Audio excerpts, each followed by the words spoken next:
Here we go with the first fight, Northern Wolves against Mamánci. Okay, welcome everyone. Back with Inside the List podcast. Me, Slavoj from Mamánci, and Danny from Northern Wolves, and Honor and Arms Club. And this time we will be reviewing Invitational, which was the big event that happened a week ago, or 2 weeks ago? Week ago. Week ago, yeah. Week ago. Yeah, time flies. Anyway, so there will be for sure a lot to unpack there. I unfortunately couldn't be there, so I'll have a lot of questions for Danny about that. And then we will also take a look at two small tournaments or smaller tournaments that happened since our last podcast, which was Tournament of Deeds. Bit of, I wouldn't say drama, but like complication there. Rattay Tournament, it was also pretty tense and interesting tournament there. And we will also take a look at upcoming IMCF World Championship in Denmark. Can't wait for that, because as I couldn't participate in Invitational, that's where I will put all this training that otherwise would go to nothing to good use. So yeah, let's get to it. Anything to say? Yeah, obviously I'm fresh off the back of Invitationals last weekend, so just about recovered from 4 days of running around, organising, marshalling, and going through that. And obviously Tournament of Deeds, which was a fun one, fun tournament to fight at, but obviously challenging circumstances. So we'll get into that next. For sure. Yeah. And before and also there was a little bit of a discussion with only 400 commentaries on, or more than 400 on Facebook, where Larry asked for suggestions for rules changes. And since we often talk about rules changes or rules in general on this podcast, I think that would be also a good topic to go briefly over. So yeah, let's get to it. And before we do, last time I mentioned we have a Discord. You can still join there. The link will be in description. It would be good to have you guys there, because you can discuss the episodes with us, suggest topics, or we can ask you, hey guys, this is a tournament we want to go over. Do you have some fights that were interesting there, or do you know something about the tournament? Was anybody there? So it would help us a lot to have you there and be able to bounce ideas of you, and in general make this a team effort, not just me and Danny. Okay, so let's start, for instance, with Tournament of Deeds. Danny suggested two fights that we could look at, and from what I saw, they are really, really good fights to check. So first will be GSB versus East Anglia. So we discussed British Buhurt, but could you give us a bit of a short background on those teams, where they are standing? GSB, Glasgow Swordbreakers, not a new team, been around for a couple of years, but in the last maybe 6 to 12 months have really started to step up the game. More consistency of training as a team. And for example, at Leodis beat Northern Wolves out for third place. So like they're really, really pushing the upper echelons tournament after tournament. East Anglia, obviously a new team for this season, but some veteran fighters on there from what was previously like Knights Tower in Cambridge. It's an amalgamation of Cambridge and Norwich effectively in the UK. They've come together obviously and have really kind of proven themselves for the first two events to really stand out. Definitely ones to watch in the future. So this is a really good one to have a look at. So yeah, let's get to it. I'm really pumped about this one. I will shut down the audio so it doesn't mess up with the recording. But good job from the two guys commentating. Yep. It was really fun commentary to listen to. So standard setup. I think we can safely say that East Anglia has a bit of size advantage. So I would expect to see a lot of movement from GSB. Yeah. So Yeah, Rory he manages to break through the back line. goes to the back line. He does. Looks for an opportunity. Yeah, good. Unfortunate that he managed to turn, or unfortunate for the GSB that he managed to turn just in time. Well, what actually happened there is Jordan's axe broke. So his halberd broke in the initial strike that he threw. You'll see big high strike snap. So the reason he turned was because he was trying to get back for a weapon. So it was lucky more than anything else that his axe had broken, because otherwise Rory had that perfect line to be behind him. Yeah, that would be a good tackle. Yeah, just from the side, that would be a perfect tackle there. And yeah, we see, as predicted, we saw a lot of movement from GSB, from here to here, keeping things moving. Good job on that. Blocking halberds that East Anglia has quite a few of. The stream is lagging a bit because of the heat. We will get to that, I imagine. So Harry managed to disarm Jack when he was trying to close him down up the list. So Jack had to run off to get a spare weapon. Harry's then gone across to help Andrew, who was in a 2-on-1. Again, very, very even, very balanced at the moment. Yep. But And then first takedown here. Get that takedown, yeah. And what I like about this takedown is that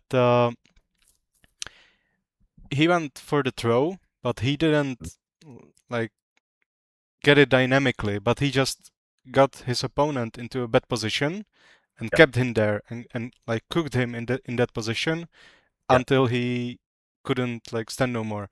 But if a technique doesn't work in like first second, doesn't mean you have to drop it. So good job. The other good thing about that as well is if you look at his position, he's got perfect vision of the field. He's got somebody in a really bad spot, grinding them through to try and finish the takedown. But he can also see if there's a threat coming, or if maybe there's an opportunity for an easier takedown somewhere else. Good vision of the field. Obviously, he manages to finish it. Yeah, good move there.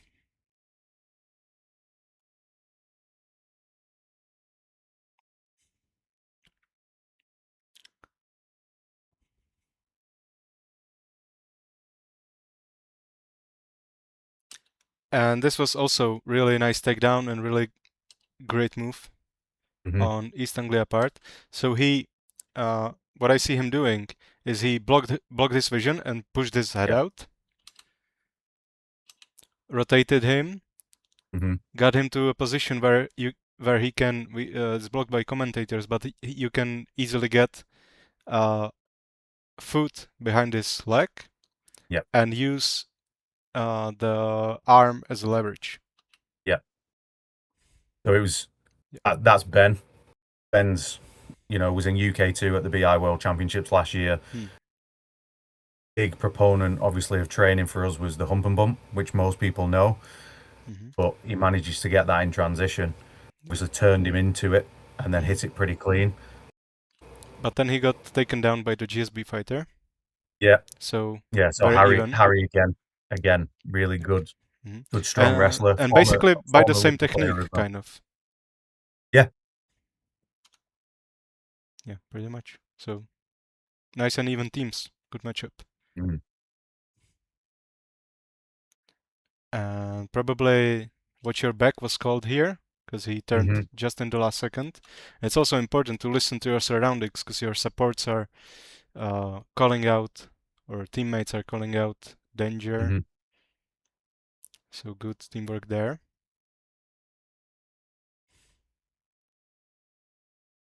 East Anglia have still got the numbers advantage, the 4-on-3. Unfortunately for Rory, he ends up in a 2-on-1 with two very, very big guys. So he gets taken down there.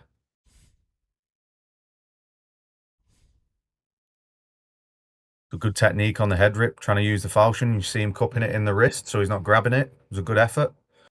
Didn't get it, so now he's hacking away at the legs. And then on the other side, you end up with Harry going down, and they end up 3-on-1, so the round gets called. Yeah, so just a couple of things to mention here. You, as a disc guy, the East Anglia fighter, you don't really wanna just hug your opponent when your teammate is coming for a head rip. You either want to hook his leg between your legs, or push out the head to create some space. Create some space and offer the head to your teammate.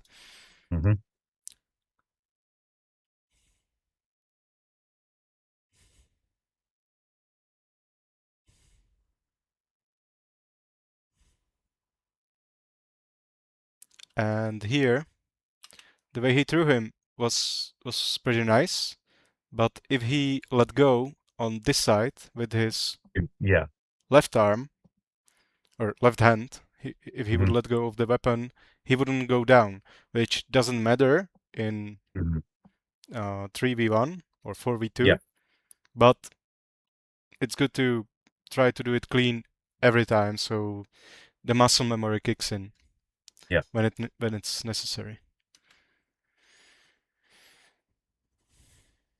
Good round though. Good round from both. Some good takedowns. Obviously, nice East Anglia again coming out. Yeah, East Anglia coming out on top in that round.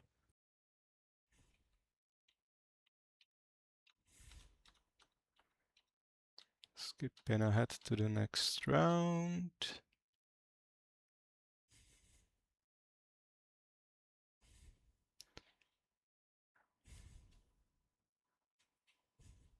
So a bit more conservative approach from GSB here. Not as mobile as in the last round. And quick cross from East Anglia on the smaller fighter.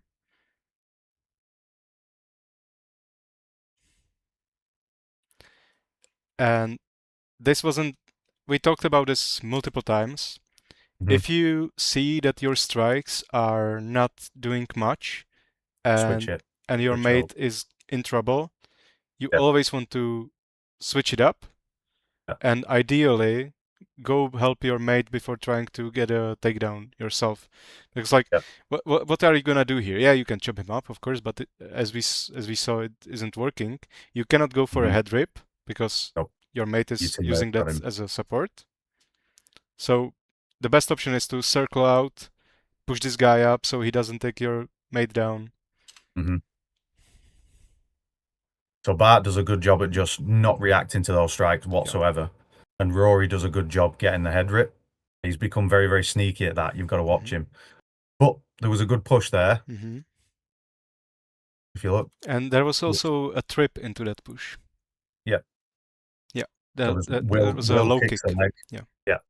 Will sweeps the leg as Jack's pushing. Nice teamwork. And a great kick here.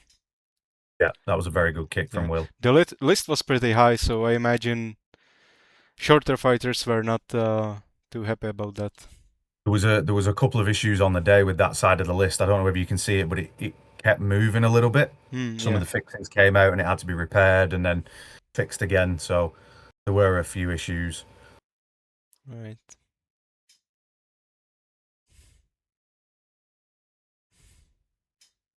So now you're left with GSB's two big juggernaut fighters, Andrew and Scott. Let's see the action here. So this GSB fighter, again, I'm not picking on anyone. I'm just like talking about what I see here. This doesn't do shit. Like there is no impact. You're not looking around. You could have got charged, but luckily for you, he went for a head rip instead of a charge, instead of a tackle, and your mate got taken down, and like you achieved nothing in a power play. So that easily could have been the reason why the round didn't go your way. And it's these small details, like you have to be on all the time. There is no like time for a break or mental break. You have to keep thinking what's the most effective thing I can do at the moment. So that wasn't it.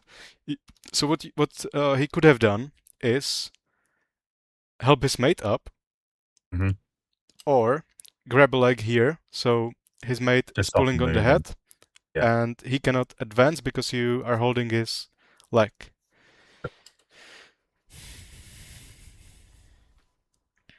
So luckily for him, both went down, but that easily could have ended in further power play for East Anglia. Mm-hmm. And Jack 3-1. and John, I think, managed to get Scott down over on the other side. So yeah, great fight. Some small mistakes, but otherwise, like it's basic. Now we are picking on minor details, but Mhm. those details are what wins you the rounds. Yep. But great fight, guys. Love to see it. Want to see more. And now we move on to AGC versus Drake. Yep. And again, I want to thank for the footage to Buhurt UK channel. Yep. Martin, is it? Yeah, so Martin and Ads did the live stream for this event. So they did all the streaming with the 2 cameras, obviously the commentary, and then went back in afterwards and added the timestamps to the video so everybody could just quickly and easily find where the fights were. So Perfect. yeah, great job. And Martin is the commentary here, or? No, so on commentary we've got Piers. So Piers has been in the sport 2012, 2013, like back in the days when it was mild steel reenactment and fighting in fields. Tim's probably been 2015. Tim's a former Northern Wolf. It's currently on the sidelines because of a knee surgery and hoping to come back to some dueling next year. But yeah, they were asked to step in and do the commentary, and it's always good to hear them on commentary. Yeah, they did well. So great stream. The camera was a little bit laggy, but that's because of the heat, probably. Yeah, it was hot. So now we go with AGC versus Drake. Can we get another short lowdown? Yeah, so obviously viewers that had watched the Leodis episode, Drake had been scheduled in tier 2 for that. They stepped up into tier 1 and put up a really, really good fight. At this event, there were no tiers. It was just 2 groups, 2 round robins, and then obviously with the plan to advance onto elimination finals. And Drake, again, consistent training, stepping up and becoming more and more of a problem. ACG, really dynamic, like historically, really like to run, exploit space. Never have been the biggest team in stature in terms of size of fighters, but always been able to hold their own. And they've also seen kind of an explosion in members, new members, and people training now. So it's an interesting matchup because you've got consistent training, some newer fighters in the mix, and a little bit more dynamic movement. So that's why I wanted to look at this one. Perfect.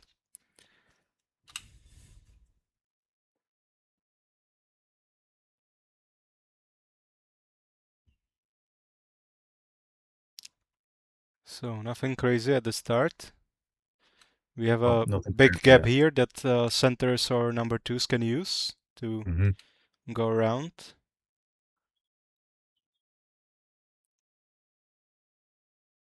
Nice dodge. If you got that. Yep. Yeah. Whoop. Matrix.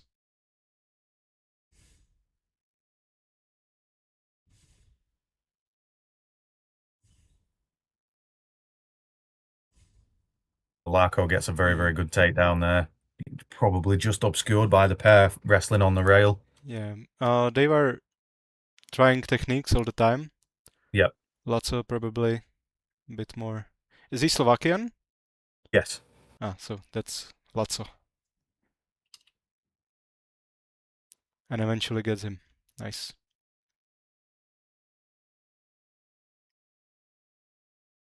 Nice strikes too.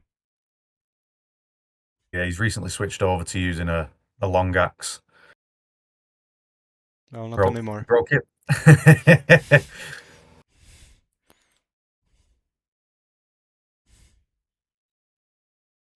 And also a spicy halberd here. Kyron, yeah. In this scenario, though, when his teammate's in such a bad position, I would push him to get him out rather than just carry on hitting him. For sure.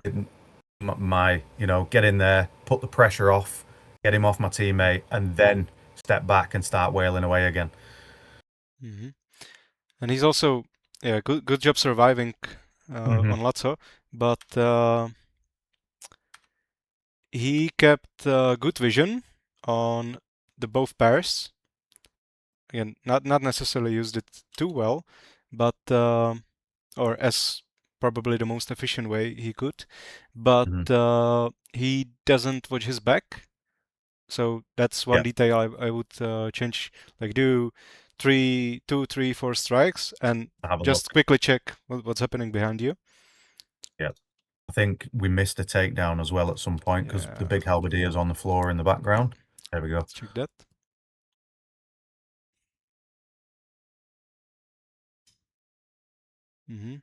Nice efficient head rip. Yep, good head rip. So yeah, he's upset with himself. So what you wanna do in that situation? Obviously, like it's an element of surprise. You don't necessarily can react as fast as you would want to. But what I would do, hindsight 2020, drop your halberd from your left arm and grab the edge of the rail. Yeah. And you cannot go wrong with that. Survive the first onslaught and then rotate towards your opponent. Yeah. I think the biggest frustration about that is he's turned his back on someone he had in front of him before. Yeah. And gets taken down clean. The head rip was clean. Okay.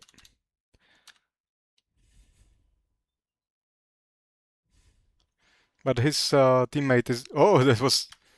Good effort. Good effort to use the body. Yeah, great effort. And I haven't seen many effective headbutts, but this was one of them. Bam! He almost took him down with the headbutt.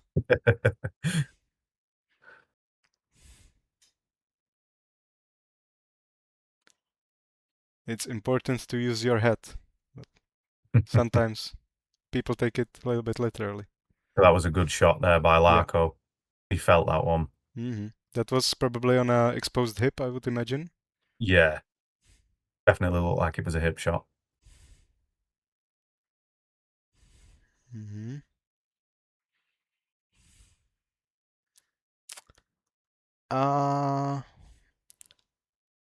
I don't like. Obviously, it worked out for them, but I wouldn't leave Drake with one-on-one. It's a good way to lose your advantage. It is. The only thing I will say, knowing the teams, is that Josh that's in that one-on-one for ACG is supremely strong. Even though he's not the biggest fighter, he's wrestling and he's so slippery. So he if you're going to leave anybody on ACG's team in a one-on-one, it would be him. Because he's got the ability not only to weather other people's wrestling, but I've seen him hip throw an actual full-on hip throw guys that are 140 kilos plus. Yeah, like he's good. Obviously, it comes from confidence in your teammate, and I don't know him. You guys know him. You know what he's capable of. So I'm just judging like from what I can see. Yeah, for sure. Yeah. And one good detail, Larko actually goes for the leg pinch on that takedown. So, like you were saying before, you'll see he's kind of gone on the outside of his leg, pinched his leg, whilst his teammates then doing the head drag forwards. And now they've got obviously superior numbers. Slovakia is pretty good with supplying UK with good fighters. Yeah.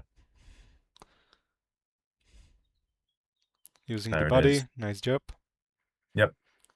So long round, but AGC with good teamwork and nice movement managed to take it.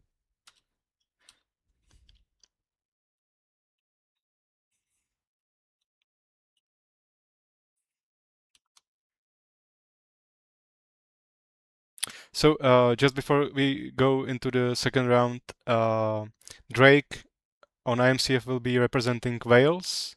Yep. And UK teams will be also composed like from AGC or East Anglia or mixture, or is it certain clubs? So if memory serves me correctly, I think England is made up of White Company, Northern Wolves, Iska, Inyaz UK, and some Invicta, I think. Scotland is just 2 women, Laura and Rachel, who fight for the Unicorns, and then 2 of the Edinburgh guys, Marco and Maciek. And then Team Drake, as you see Team Drake here, which is the Welsh team, representing obviously Wales in 5s and 10s, and then working out wherever they can for 16s and so on. No Northern Ireland? No, so there is a club in Northern Ireland, but I think their fighters at the minute are more aligned with the Irish national team than the UK side of things, which is absolutely fine. That's the way things work. But as the sport grows, you never know. We might have a Northern Irish squad as well. So round 2.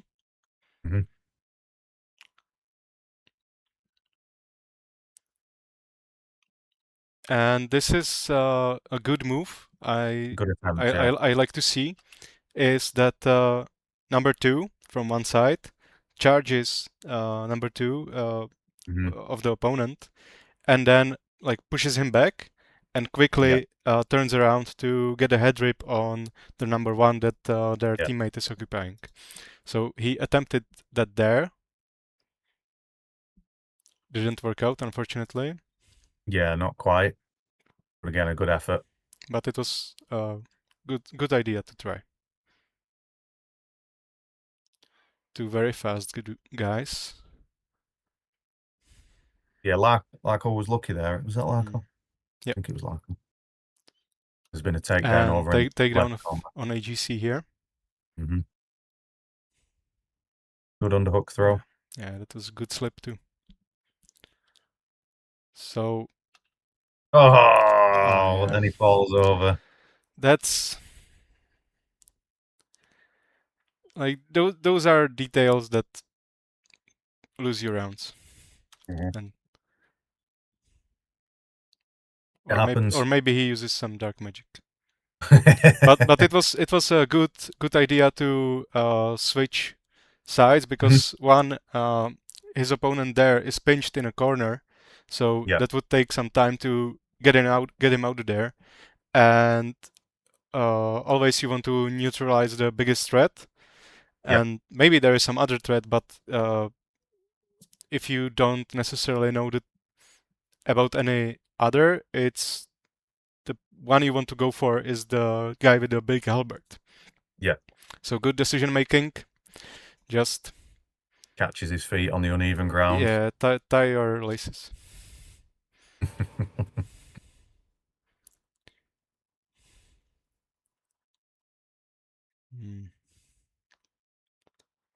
One for one, and I'm trying to check the decision making here. It goes for the head rip. The Drake here was trying to put the guy into a technique, but it seemed like he would have lasted for another 2 seconds, which you could have used to go for a hip here or a disarm, which would help this guy, and it wouldn't have to be 1 for 1. Yeah.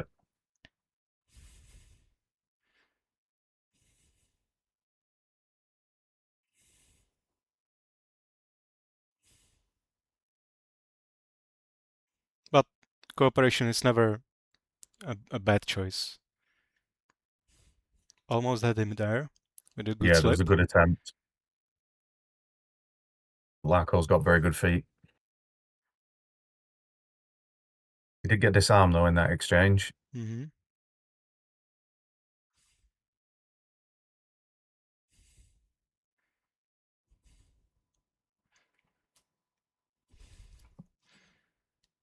Kyron got a good.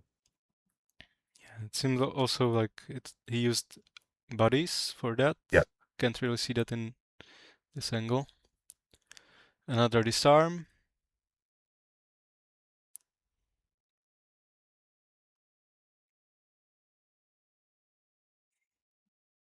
Good disarm from the halberdier there. Kyron doing a good job. Nice job for AGC.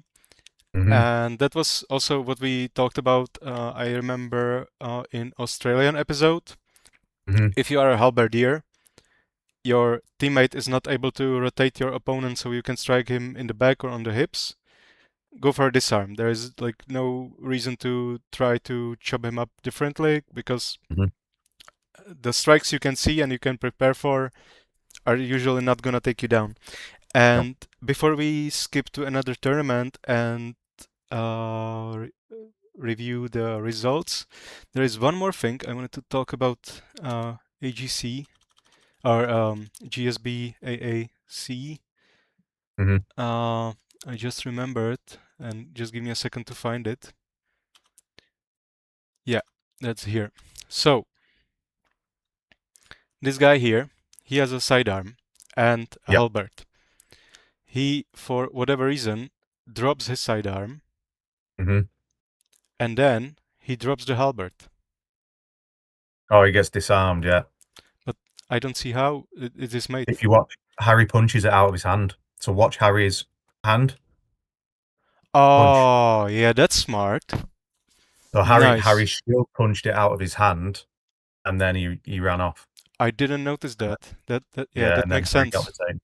That was a great move on number 6, Harry. That's and then he scores. Then he uses that he has to go for a weapon, and he uses it to score a takedown. That's even more respect for GSB after you told me that. That's great. All right, so that was the Tournament of Deeds that we wanted to review, and tell us what was happening at this tournament. What were the issues there? Yeah, so there were a lot of injuries, walking wounded, a couple of serious ones, and it got to a point where the medical team had to take someone to hospital, and that meant that we obviously couldn't carry on fighting because the medical team had to leave site. So it was very, very hot. And I mean, I know Europe's been having a heat wave, and people will say, oh, it's been 40 in France. Yeah, it was 30 degrees in the UK, but it's like standing behind a bus with the exhaust in your face. That's what the heat was like. It was hot, and I think the heat led to a bit more fatigue, and the fatigue leads to bad decisions, and bad decisions lead to sloppiness, and sloppiness leads to injuries, right? So, and your reactions are slower also in heat. Yeah, so, everyone was doing their best, as you can see by all the gazebos and shelters, to stay out of the sun, but the heat was still there. And, a lot of injuries. The medical team ended up having to leave. Sadly, one guy dislocated his shoulder, fighting against us, actually. Bit of a freak accident, ended up in the ambulance, and then took a little bit of a turn, so they had to take him to the hospital, and he's all good now, which is good to hear. But yeah, so the event ended up getting cancelled. We didn't get through the groups. Some teams got 3 or 4 fights of their group. Other teams, like us, the Northern Wolves, we were 3 fights I think we'd had at this point when it got cancelled. We fought Invicta, fought GSB, and then fought ISCA 2. So it's just one of those things. Doesn't happen that often. Normally events like this are safe, but there were a lot of walking wounded and a couple more serious injuries, which led to, obviously, like I say, the medical team leaving, and then the event basically being called. So that means, unfortunately, no points for anyone. I'm pretty sure that the score sheets just got submitted on the basis of where the event stopped. So points might be awarded, or probably awarded on the basis of just the wins that people got. So like the Wolves, for example, we won 2, lost 1. Might be 2 points for us.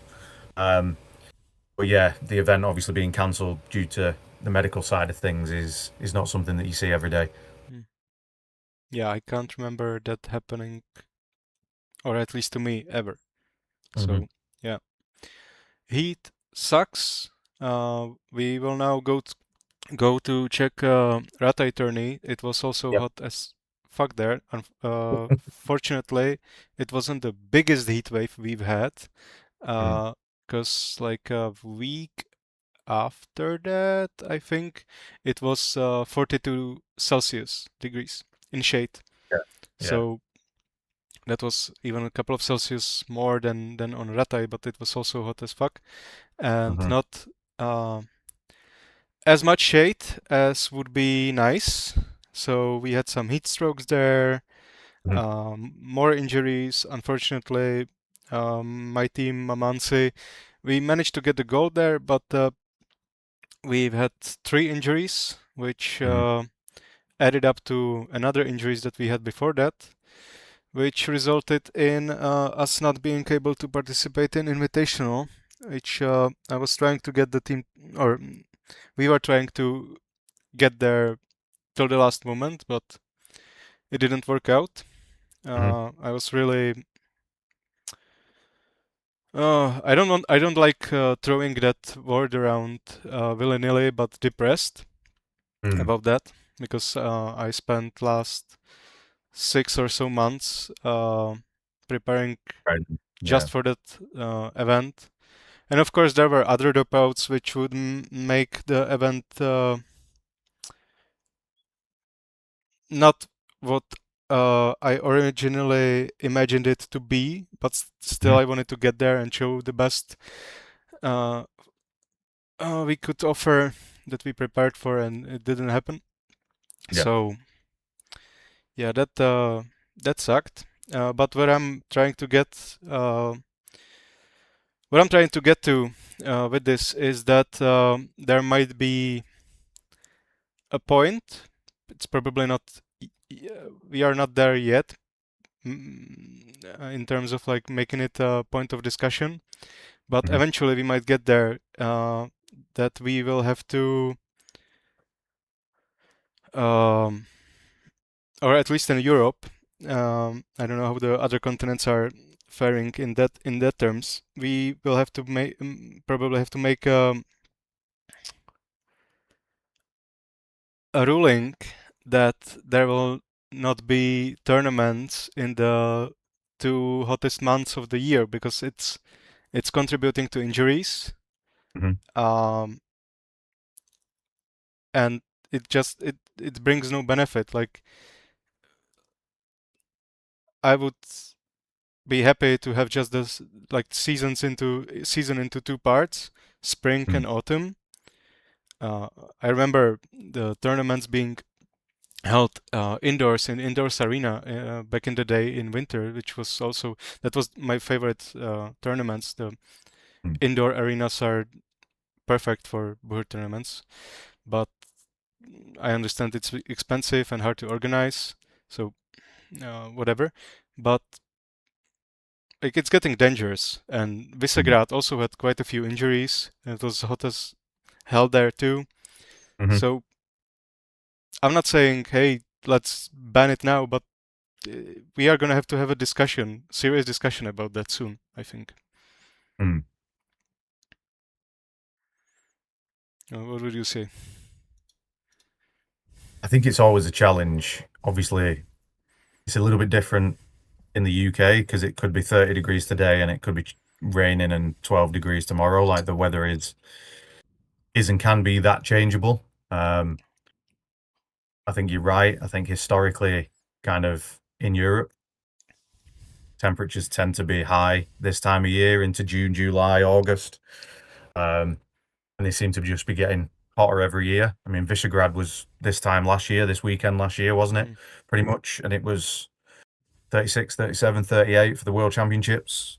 Like, and it's going to be consistent. So organizers definitely have to consider the way that they arrange the events, whether or not they're able to provide adequate shade, water, provisions. And then on top of that, whether or not you fight one group first thing in the morning, one group in the evening after the midday heat, potentially, Also adjust your tournament to potentially then, try and combat the fact that, the hottest part of the day is going to be a certain time.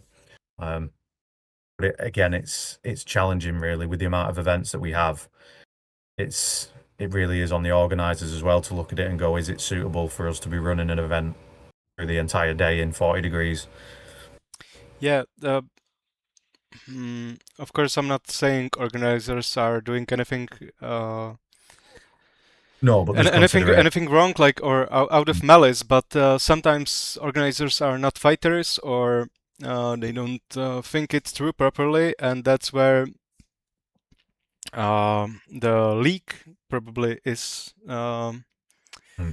there to step in and put some boundaries, like when it's.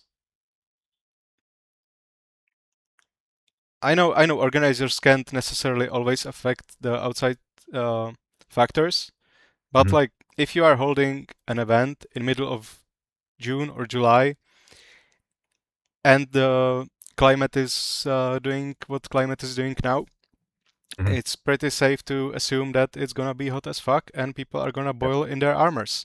So, like, someone has to say, "Hey, man, like, that's not reasonable and it's high risk. So let's not. Let's move it to different months of the year." But well, now we go to Rattay Tourney, which was a really nice tournament hosted by Vysočina. MFC Vysočina, Czech Buhurt club, and they did a great job organizing. It was part of Kingdom Come community event. There was enormous number of fans, and Buhurt was the main attraction there, and everybody seemed really happy with how it turned out, and the fans loved it, and it was perfect. Just it was hot. There wasn't enough shade sometimes. Water was there at least. Medics were there. That's cool. But yeah. And also, if you played Kingdom Come, you might remember that Rattay was setting of Kingdom Come 1, and there was an actual Rattay tourney, and the exact place where the tourney in-game holds place is where we had the tourney. So that was a special little bonus for that. So I prepared just one fight. If you want to watch the rest of the event, it's really worth it. There were some amazing fights. I would mention Lowland Boars versus Rabbiters and Bober, Kurva, Polish national selection #1. They finally beat us in the group. They did really well there. And we managed to get a revenge in the finals where we took the gold. They got the silver. So fortunate for me. But they are getting really synchronized. They cooperate really well. And I think we can expect great things from them in IMCF, where they will be representing Poland as Poland 1. So if you want to see a great tournament, go to the Medieval Things YouTube channel, where this footage we will be reviewing is from. He was there recording.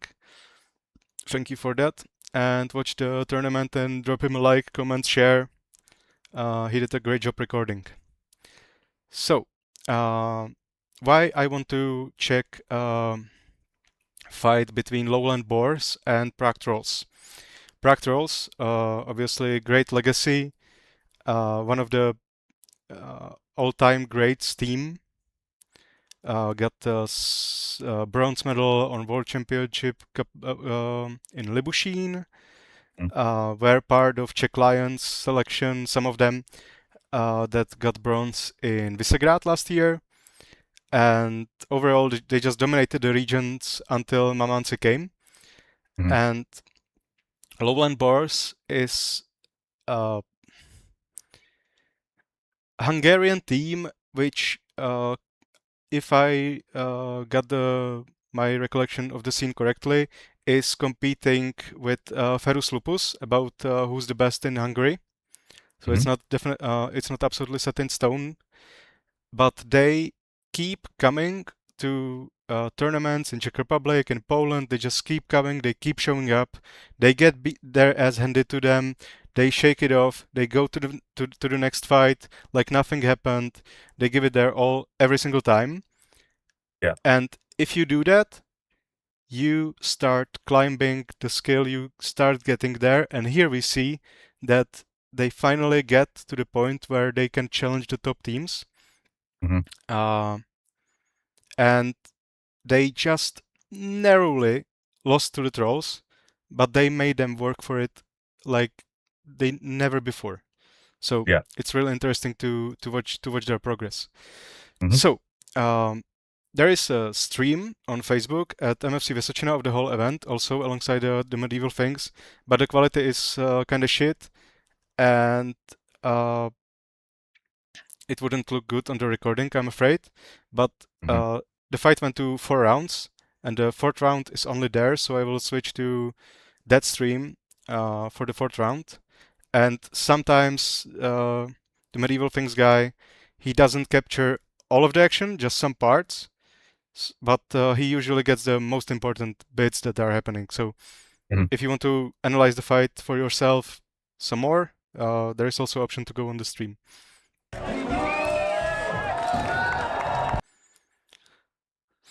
So, good action right from the get-go. Lowland boars are not holding back. They are not overly respecting the trolls. They know they are there to win. And they keep trying to go for techniques, like this guy. Yeah. Really nice That was job. a beautiful takedown. Yeah. Drags him away from the list, pinches his leg, and he doesn't keep it all the time, but he manages to get him out of balance. He is trying to get his leg out, and then he pushes him over. Yep. Yeah. Outside reach for Soto Gake in judo. Great attempt. Pulls him away from the list so he has no safety, and then pushes him down. Now, really nice cooperation. Here, we cannot see it, but they are each isolating one of his legs and pulling him away from the list. And what's more important is old style list. So hooking it's fine. They isolated an arm each as well. So they took his arms away from being able to hold himself up and hook the list, and then took his base away, and he fell in. Yep. Really, they just drilled together. You can see it. Yeah. It's really nice. Oh, now good we use see, of the body. Yeah, we see Pidel. He is really great at being aware of what's happening around him, how is everybody positioned, and what bodies he can use for his advantage. So that's what he did here. Yep. So good job on Pidel.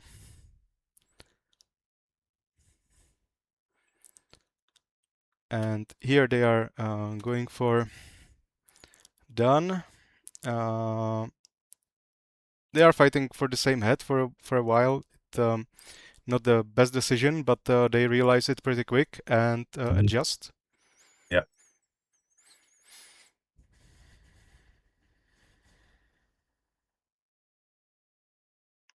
Leg pinch. Yep. Going for the leg pinch. Can't get it. Moves on. Oh. Yeah. Good takedown. Unlucky and didn't keep his feet. And then did a good job that immediately when he had opportunity, he tried to go for a takedown, but sometimes he overcommits and doesn't get the result he wants.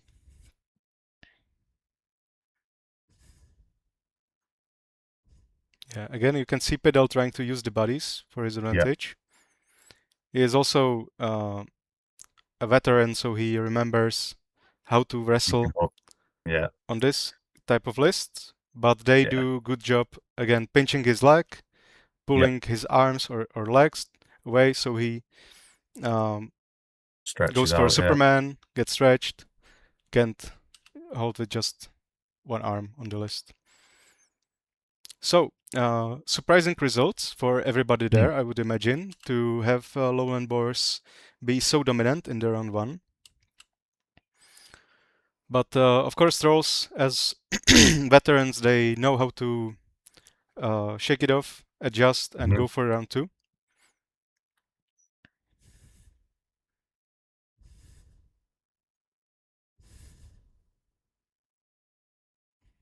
Good awareness on lowland boars.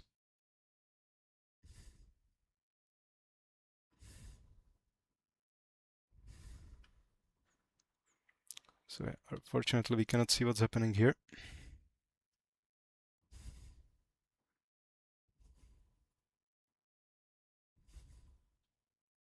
almost gets it. Mm-hmm. I'm wondering if he was holding him for a bit too long. I think his weapon might have been stuck. Uh, I think if you look the way his weapon Yeah. pops out afterwards, it might have been stuck underneath him. yeah, probably. Then good use of the body, obviously following it in. Yeah, again, Pedal using the body. So I think what that Marshall was getting involved with before was when he was punching, he was choked up on the axe, like here, which you're not allowed to do. And I think the Marshal sees that. You'll see the Marshal go, Yeah. he's telling him about the axe, which is fair play. You don't, it's a rule, but you don't actually see an interjection for it as often as you probably should do. So I don't think that rule should exist, but it does, so you have to abide by it. Yep.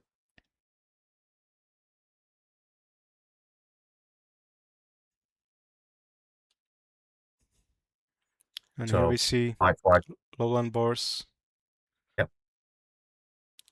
giving up the round. Yep.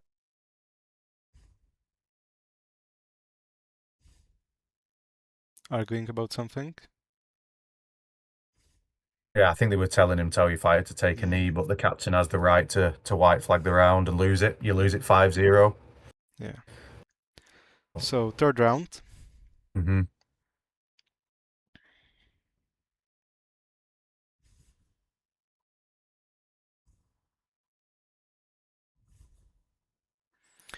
And I think we didn't see Kubzilla in the last rounds, the famous black armor guy. Yeah. And that was also because it was so hot that he was kind of, or at this point it was a little bit better because it was raining a little bit, I think, but still they don't want to boil him for before they have to. They are kind of keeping him as an emergency break. Where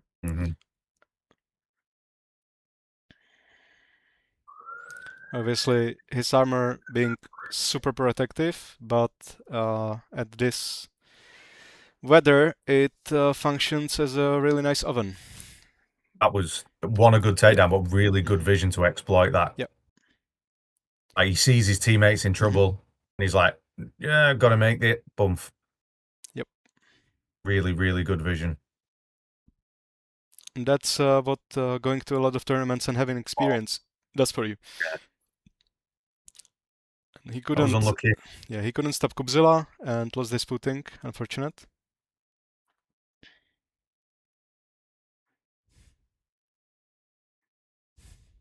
That was an opportunity for the guy in the corner to push over the body.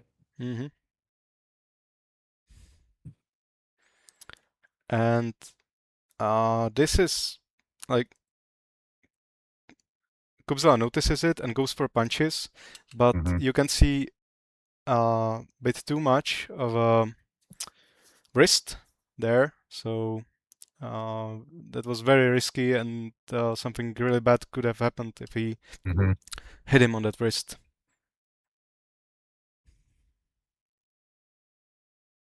But despite his looks, Kubzilla is extremely nice guy, and this was really nice. Did he kick his leg out? Yeah.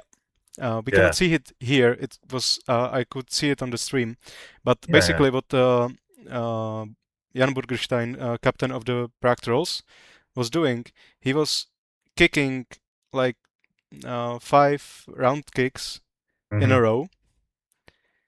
They weren't doing shit, I think, but the captain of I think it's captain of Lowland Boars, Zolty, he noticed the pattern and waited for him to overcome it on the kick, and with a light tap, kick this other foot from under him. Yeah, beautiful. Really nice. Great timing, great awareness.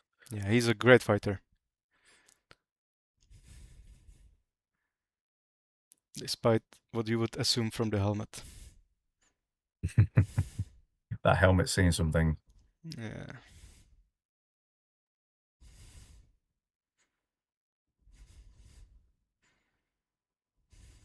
Oh, disarm. Drops his weapon. Yeah. His mate takes over. Was And did he get the takedown in the other corner? yeah. Yeah, cool. Or maybe it was sit down by Marshall. I can't remember now, honestly, but good job helping his buddy. Yeah. Yeah. And he realizes he's not gonna move Kubzilla. So goes for the, you could say, easier target. Kubzilla goes for a rearm because his weapon was tied up.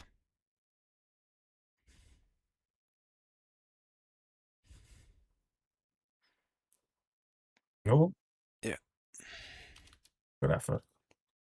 They took his teammate down though as well, right? Down, yeah. But fortunately for them, at least, Kubzal managed to get that takedown. But what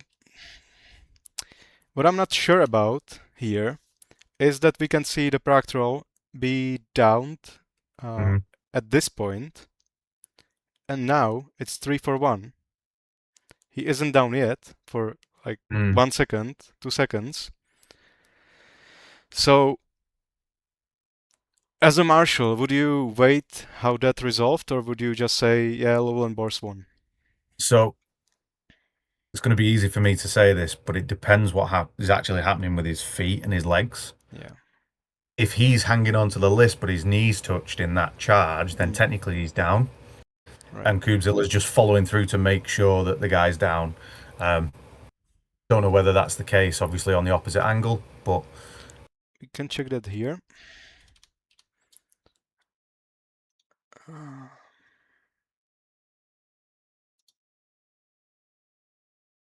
Here. Yeah. No, he was fine.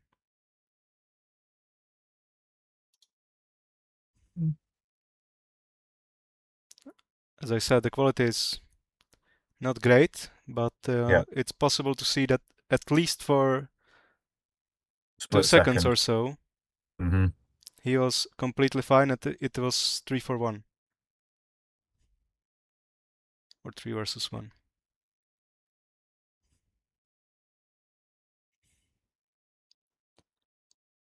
So...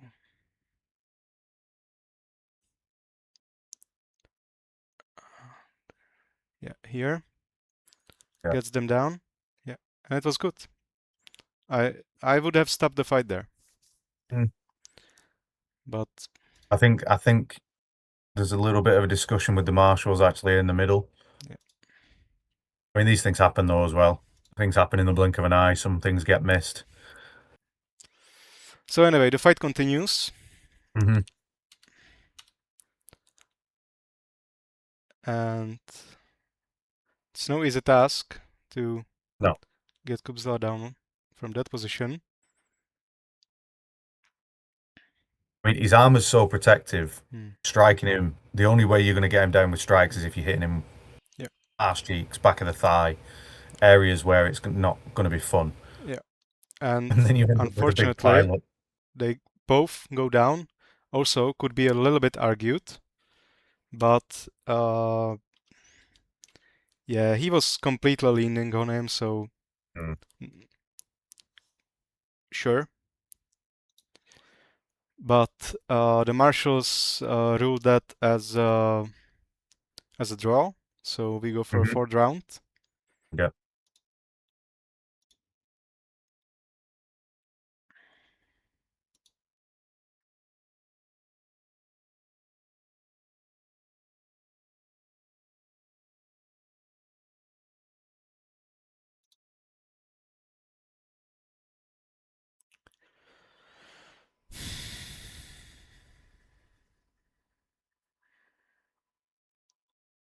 Don't stream on Facebook, please.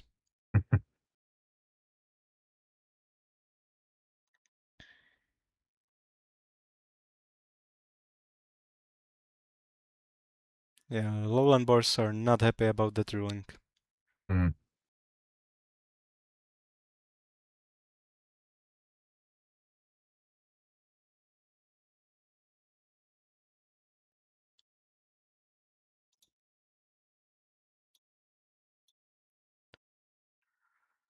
Let's go.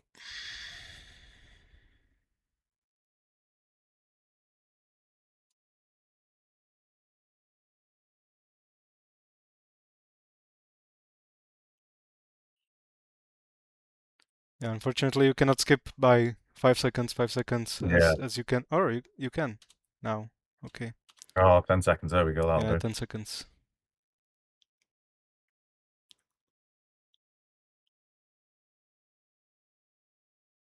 Big push by Trolls. Mm-hmm.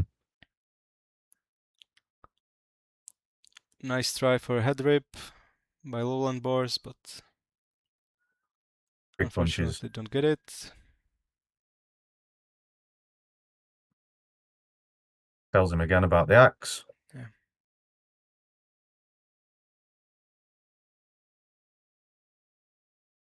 Oh no, this is round number 2. Is it?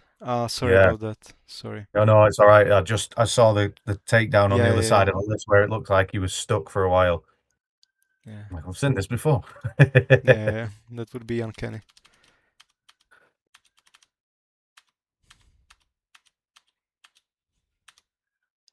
All right.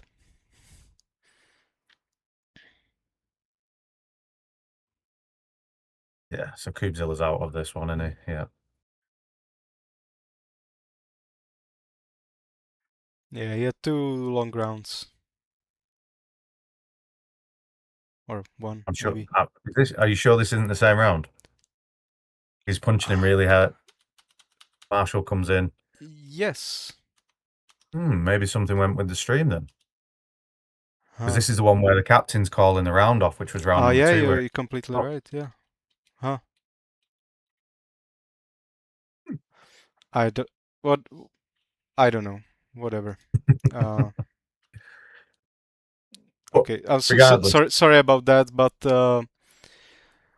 anyway, result is Trolls got the win there and advanced to the semifinals. Much to the dismay of Lowland Boars, I imagine. But I'm sure they will keep coming. They will keep getting better, and if they keep up the good work, they will get the win clean next time and make sure it doesn't have to go to the judges. Yeah, there's some really, really good teamwork in there, some good technique as well. But you can see the level that they're fighting at. There's just minor things again. Or maybe I'm remembering it wrong, and no, that wouldn't make sense. Did Lowland Boars win? I don't think so, because 2 teams from that group went to finals, and that was Raubritters, Polish selection number 2, and Trolls. So that wouldn't make sense. I don't know, but whatever. It was messy situation, and I wanted to check it, and I wanted to showcase the how Lowland Boars are getting better all the time. So good job, guys. Yeah. Very good job. Stepping on the heels of greats. So let's get to the Invitational. Tell us how the event went, what went into it, and yeah, whatever you can think of. Yeah, so obviously the BI Invitational's an event probably 12 months in the planning now.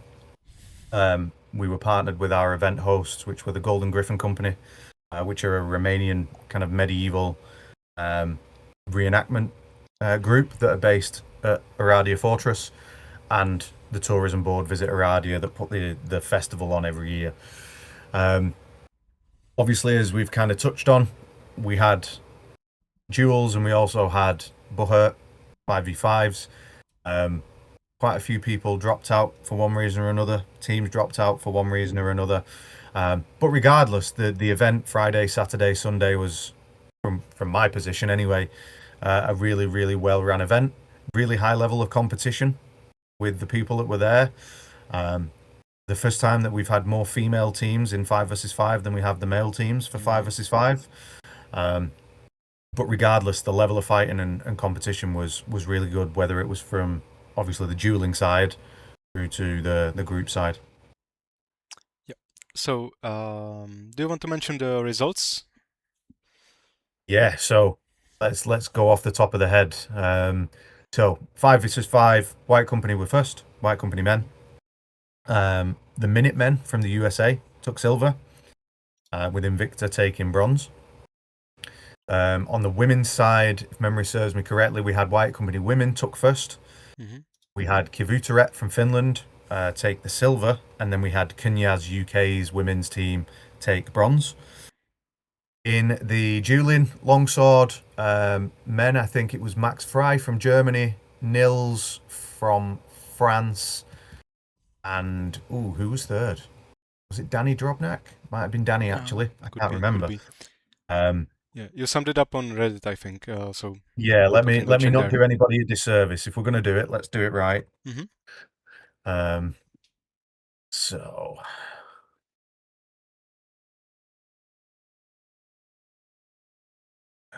where are we?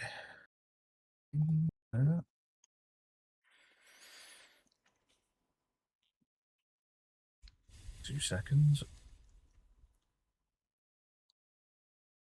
There we go. So yeah, longsword men: Max Fry from Germany, Nils Collinet from France, and Will Hartke actually from the USA, who was also one of the Minutemen fighters. Let's start by the longsword. There was a controversy. If you want to touch upon it. Yeah, I mean, somebody got red carded as a result of multiple violations in the list.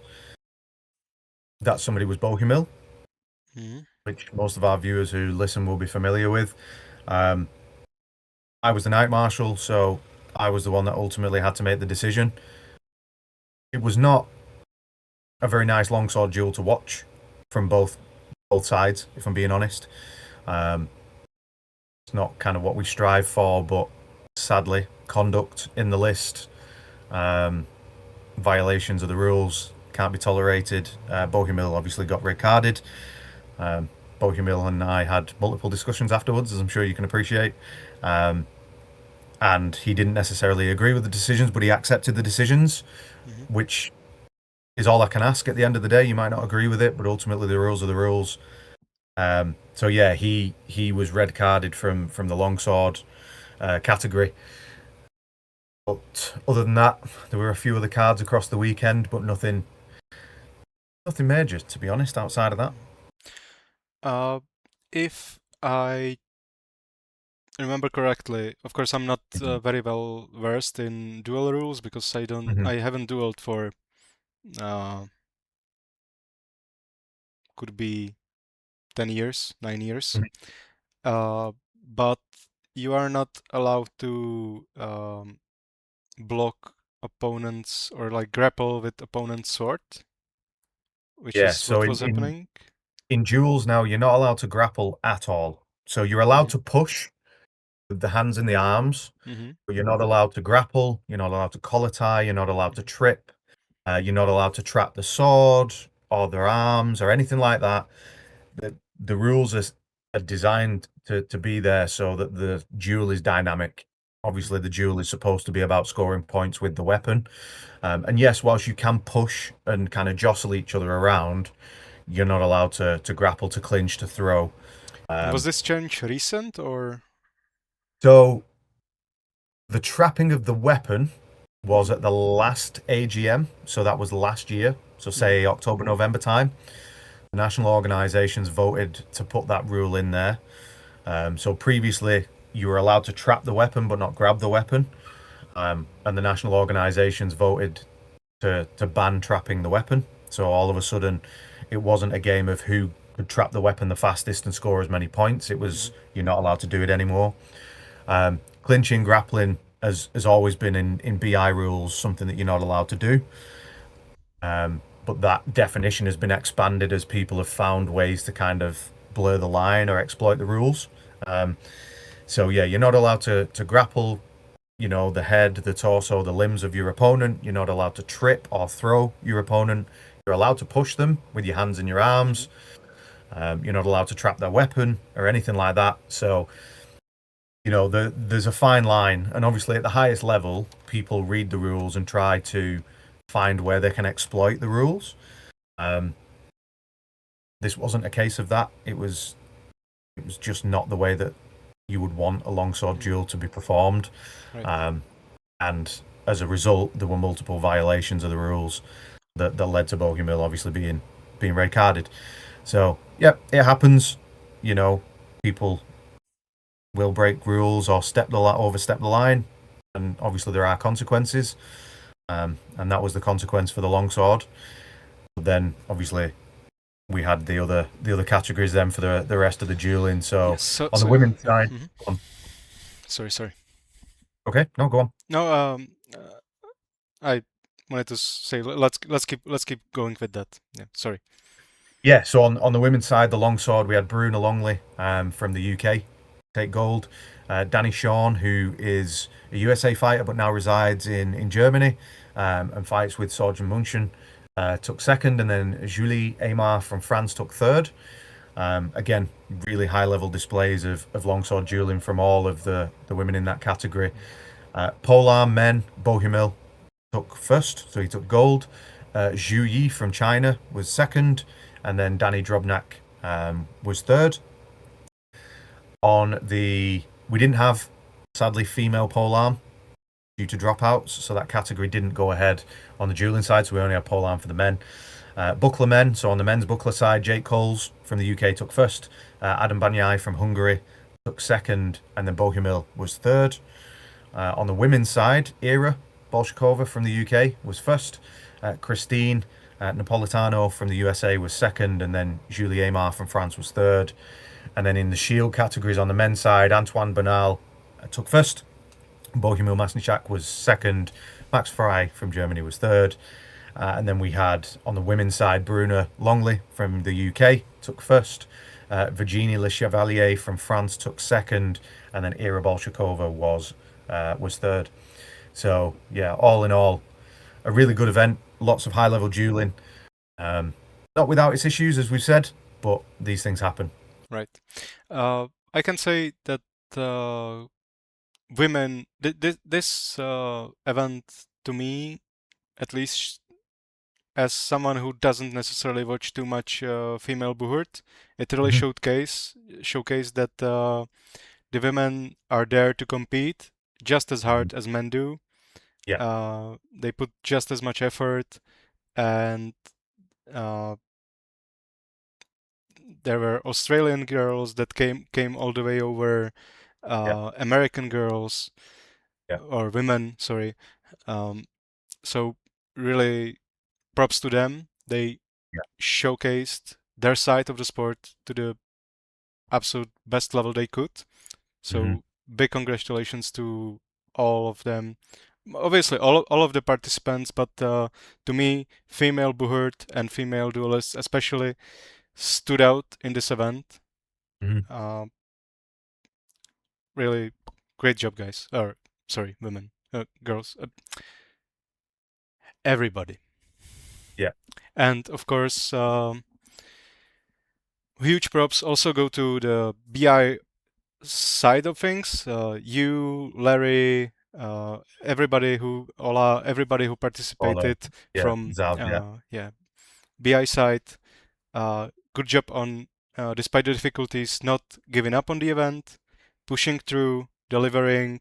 I think everybody could see that when it got to the event, everything ran smooth, everything looked great, and best I can hope for is that you how to put it? I wouldn't know even in Czech, honestly, but you don't get disheartened by difficulties. You take those difficulties, you learn from them, or know what to avoid and what to do, what not to do. And I'm 100% sure if you will go with Invitational in 2 years again, it will be the event to be at, and everybody will get there and compete to the best of their abilities, and it will be a milestone for our sport. So great job. Great job, everyone. I mean, obviously, from our point of view, we hope that people were able to see what we were able to achieve. even in spite of obviously the issues that we had with teams dropping out, that happens. Uncertainties around the event at times, and making people a little nervous. We obviously were fully committed to the event, as you can see. And, that's what we're here for as the board of BI, to be able to deal with those issues and navigate those concerns and ultimately get to where we were with the event. Was it the ideal scenario with the teams that we had dropped? No, obviously.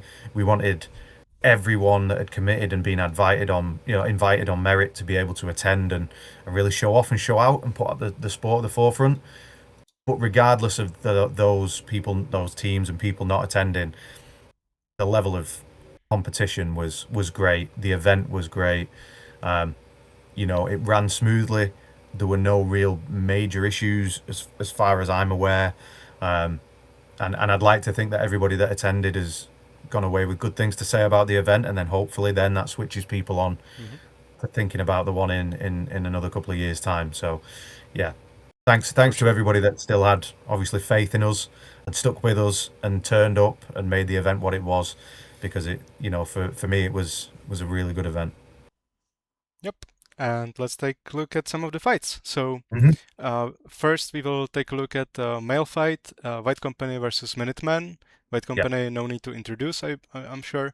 But Minutemen, where they stepped up as a bunch of guys who were invited there for duels. Yep. Not all of them. Some of them were. So Ian was dueling in the pole arm. So was Zane. But there were a couple of other guys that were there basically to make up a team and be part of the event, which, I mean, to travel across the world and just be like, yeah, why not? And come and mix it up was great. But even better to see some of the results that they had. So definitely a bit of a mixed bag, but a very dark horse team as it turned out. Absolutely. So, let's see how they match up against last year's world champions. Let's put it that way.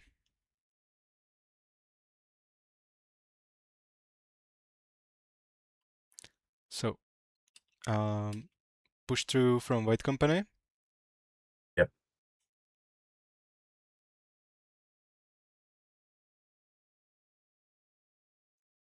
Bit wild camera there.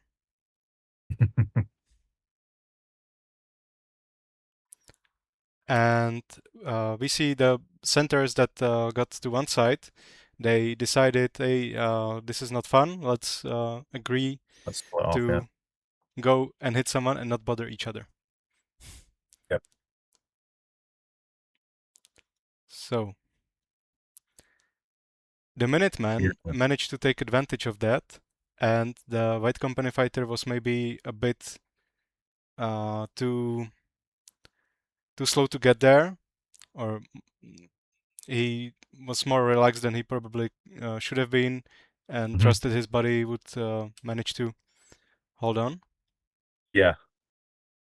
I mean, that's the takedown there is not something that you typically see from that position in that way. So he has head control. He thinks he's in a good position. He's worried about the halberd. Yep. But I mean, we'll come on to this guy after this round, and we'll have a little bit more of an understanding as to why he's so effective.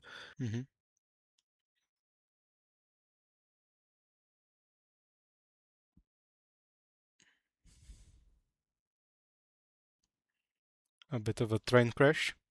Yeah, the camera cuts away at the time that Barney gets a takedown, but the same guy also gets Jake down at that point as well. So now they're locked up.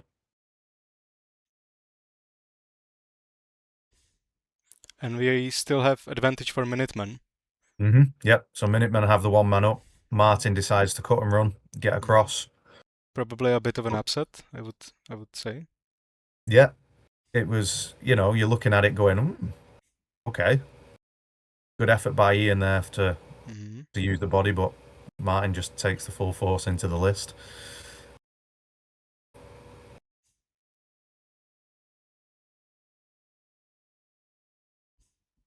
And I guess it was 1-for-1 over here somewhere. Yeah, so JP and Carl go down. Now, there's a bit of an unfortunate for the Minutemen in this one, in that in a second there's an armor failure. Mm-hmm. I think his shoulder ends up dropping right down on the other side. Right. So it's on the other side. You can't really see it. Yeah. At this level, your equipment has to be. Yeah, Yeah, there you can go. see it. The shoulder is completely Yeah. exposed. So it's actually slipped underneath and down by his hip at that point. So he gets sat down, which is unfortunate, but you know, that's part of the game. Yeah. It's the tiny details that can win you or lose for you the rounds. And then Barney gets a beautiful takedown there.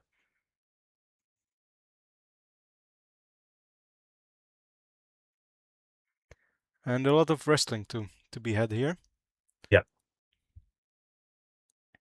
And Ian, the captain of Minuteman, puts up a great effort. Not giving up. So, if I see correctly, the white company fighter is disarmed here, or Yep. he is holding Ian's weapon. Yep.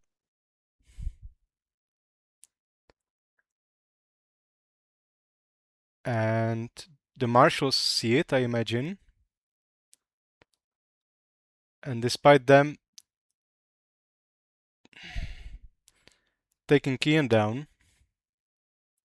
he did it while disarmed. And there, I think it's pretty clear to see that that wasn't only defensive action from him. Yep. So, Slaw does the right thing. Slavoj. Obviously, Vitali's in there as an advisor, standing back up. Now, there was some debate and discussion after this about if you're disarmed, whether grabbing someone's weapon is defensive or offensive. For sure, offensive. For sure, offensive. So there is that element to it that there's an interjection that needs to happen earlier, and we all got together after this and we're like, is it? Isn't it? I mean, technically, he's defending himself because he's stopping himself getting hit, but he's actually stopping the guy from hitting him. Yeah. So it's offensive and defensive. So not something that should be being done. Now he's been told. Well, well, if I was to look at it as a marshal, Mhm. by blocking his weapon, you are protecting yourself for sure, but you are Mhm. also protecting your mate. Yes. You are not allowing the fighter to strike your body, which Yeah. is An offensive action.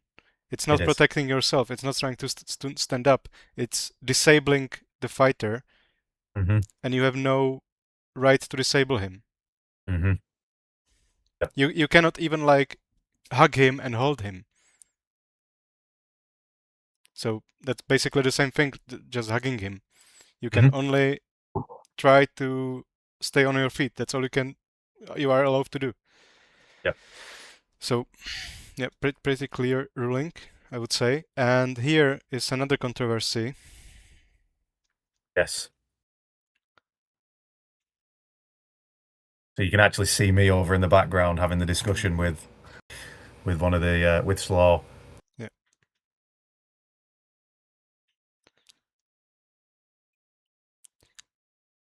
So just to make sure we were clear on everything. Mm-hmm. Slaw made the right call straight away. You know, that's not on.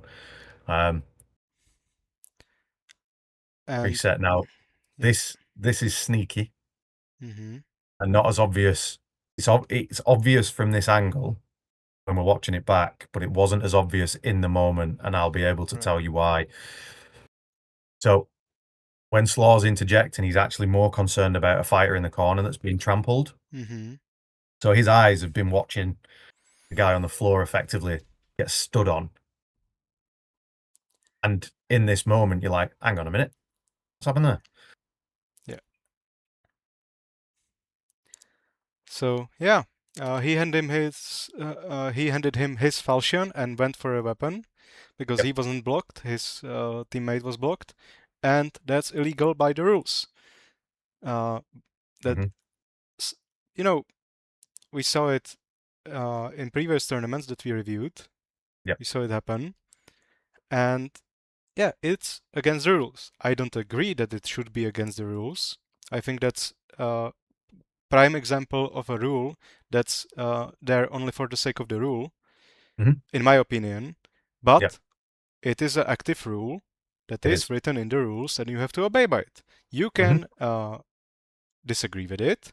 You, as a national organization, can try to get that rule deleted, but you're fighting at a BI event, you have to abide by BI rules. You cannot do that.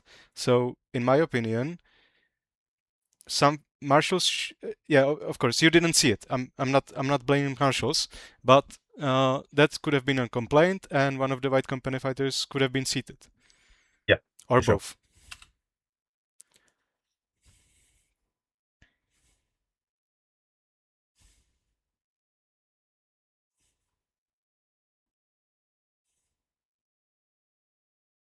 And armor failure here.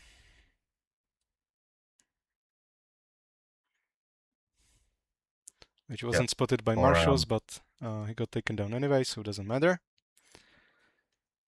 But yeah, controversial, but still amazing fight by both teams.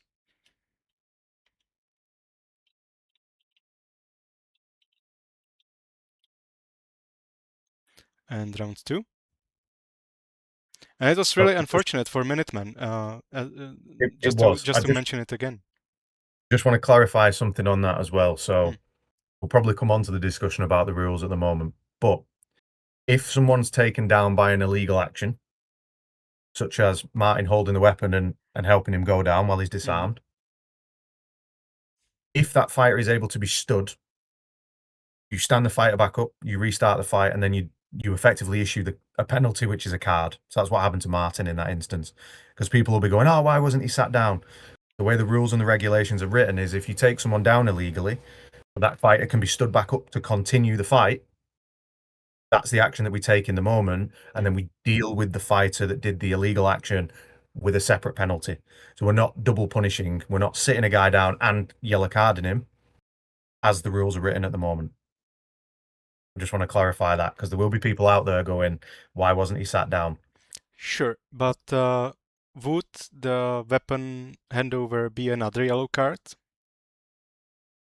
No. So interestedly enough, that's one of the very specific scenarios where you get grounded for removing or for taking a weapon effectively from outside of your weapon zone. So in this instance, it was missed by the marshalling team. These things happen. But that would have been a scenario where it would have been a grounding. So lucky for a white company that it wasn't noticed, but yes, don't do it again. So a bit of a slower start than the first.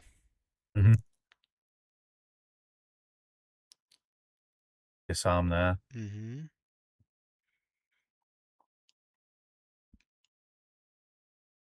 And just to quickly mention, there is another violation by white company. Another white company fighter should have been seated down here because Bohumil handed him the weapon, which gets you seated, as we saw in white company against Iron Wolves, where Iron Wolves fighter was seated and it gave white company an advantage. Yep. So I don't know. Completely missed.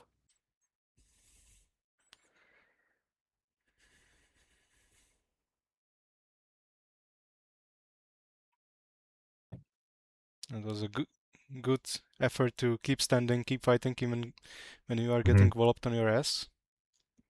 Yeah, I saw the bruise the day after. It was big. It was a big bruise all over the back of his thigh. Yeah, you have to have an armor there these days. Yeah.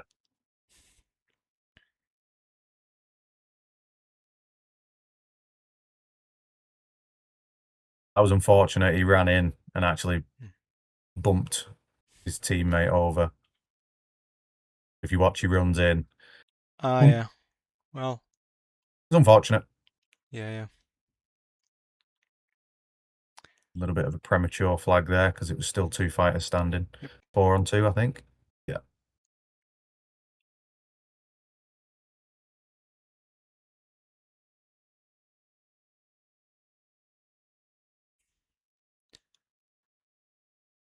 So yeah, that's second round 2 white company. They win. Mhm. Bit sus, but what can you do? Yeah, Happens. I mean, mistakes happen. Marshals don't see everything. Yep. It Marshals was are only actually people too, and that's also why you have to keep your eyes peeled when you are on the sideline for uh,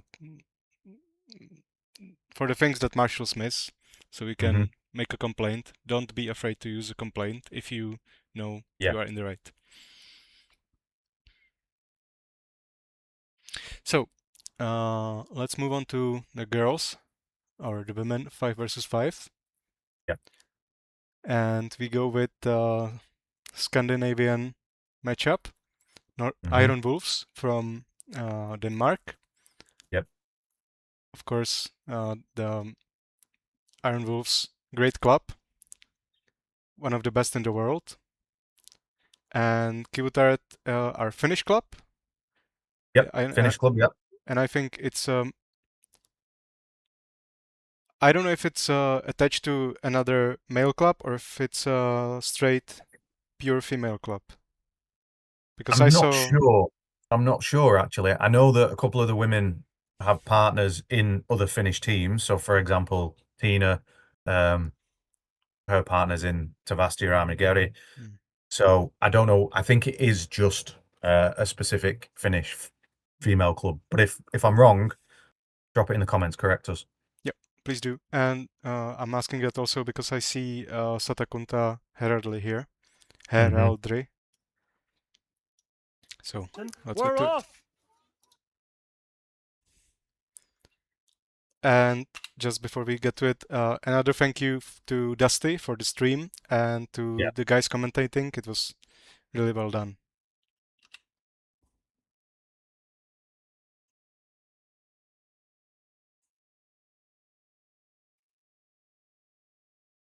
So good push by Iron Wolves. Took the field. And Really amazing good reversal by the Finnish fighter. That's perfect stability. Really nice job. Yeah. Goes for a head rip. I would probably rather use a charge there, but you know, to each his own.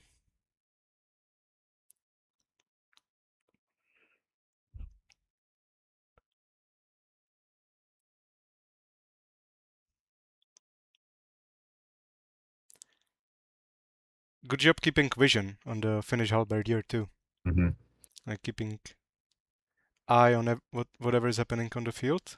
And that was a beautiful outside trip. Step straight into it. Really nice. And then another a one. Lovely turning one. Boom.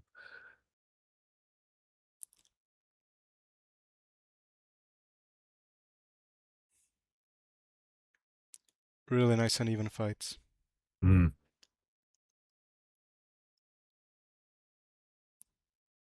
Another good takedown there from Finish even it up. And she's getting in there to try and help her teammate out of the 2-on-1. You know, she's trying to get a teammate up and out. Yeah, great teamwork.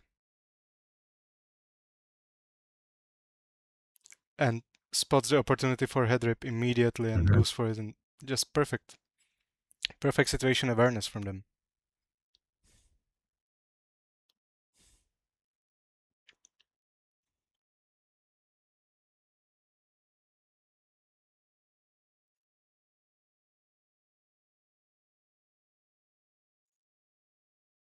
That was unlucky. Yeah. Another good head rip attempt.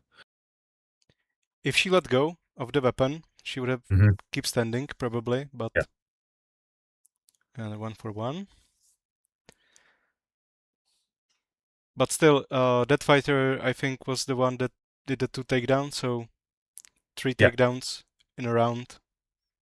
What more can you ask for? Yeah, and you can see them get real tired here. I imagine it was really hot. It was hot. Yeah. But again, nice good awareness, good resilience, good awareness, Mm. but really, really well matched. That was a great shove there. Really nice round. Loved it. Mm.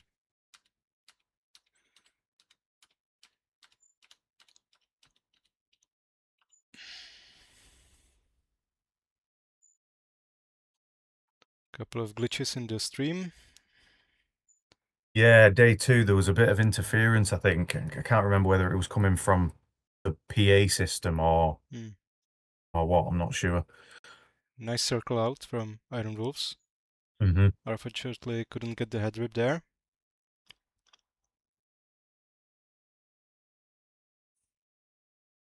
But even for being a relatively new women's team, the Iron Wolves team, you can see how the training and the drilling and the technique obviously is paying off. Like, you wouldn't think that they're a new women's team and this was one of their first outings as a five for sure women's not. team. No, they You know what I mean? They completely they for sure belong on the world stage. Another good. Yeah, So same fighter that got the 3 in the first round. Yeah.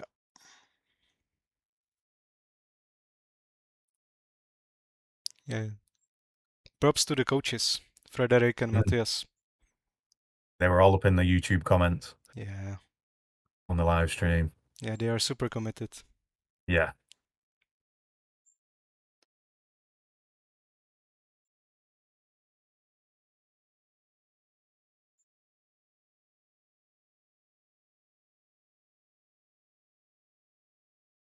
Good attempt again there. And that's one of the reasons why Matthias, but it easily could have gone to Frederick as well, won the Persona of the Year. Yeah. Because they, of course, they are competitive. They are great fighters themselves, but they give their all to their team to coach them, prepare them for tournaments, and you can see their work paying off. Yep.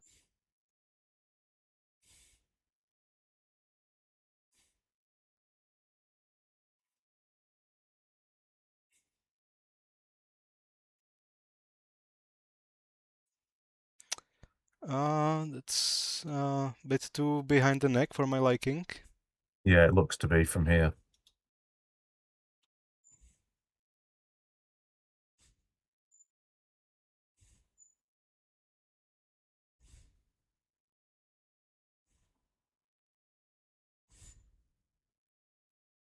She got out. Good job. Good job clearing it. Good teamwork. And then big chops. Yeah, nice strikes. Seemed like she wants to go for a stomp. Yeah. Good thing Grateful she that she did. Yeah.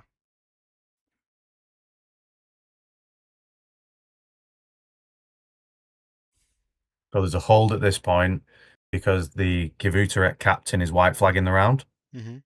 So let's skip ahead a little bit.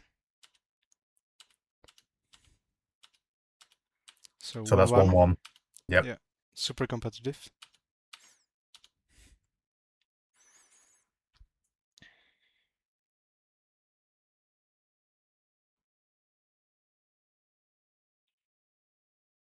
So what's interesting here, Kivotar doesn't push, and they go for a bit different setup than is usual. Yeah. They go 3 here, big gap in the middle, and 2 here. So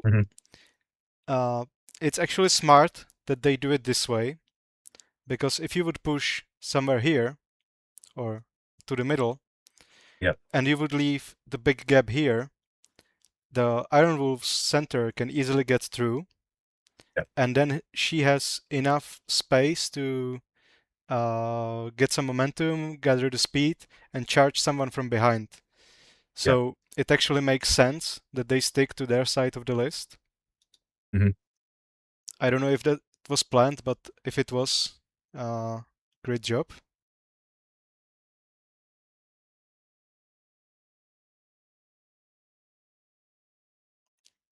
So both teams know what's on the line. They're careful. Yeah, and she, again, great situation awareness, keeps scouting for target, and as soon as she sees an exposed back, she goes for the target. She creates herself enough space with a movement backwards to get onto the target quickly. Yeah, it doesn't get the head rip.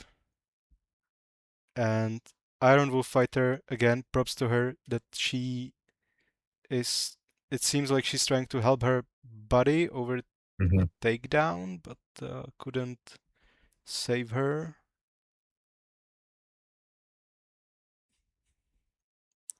Or at least that's what it looked like.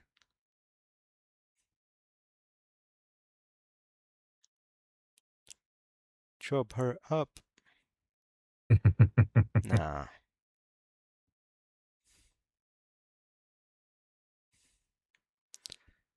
So yeah, so this I keep praising them, but let's call out the mistakes too.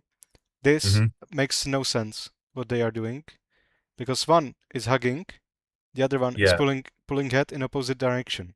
If you are the fighter in the middle, you don't feel nothing, and two people are draining themselves on you.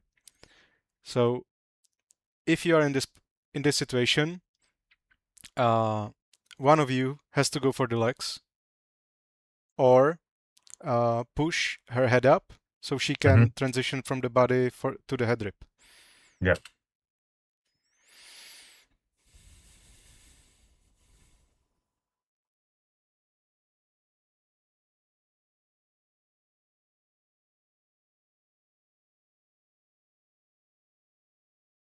So nice chops to the shoulder, right where you would expect a bit of arm weakness.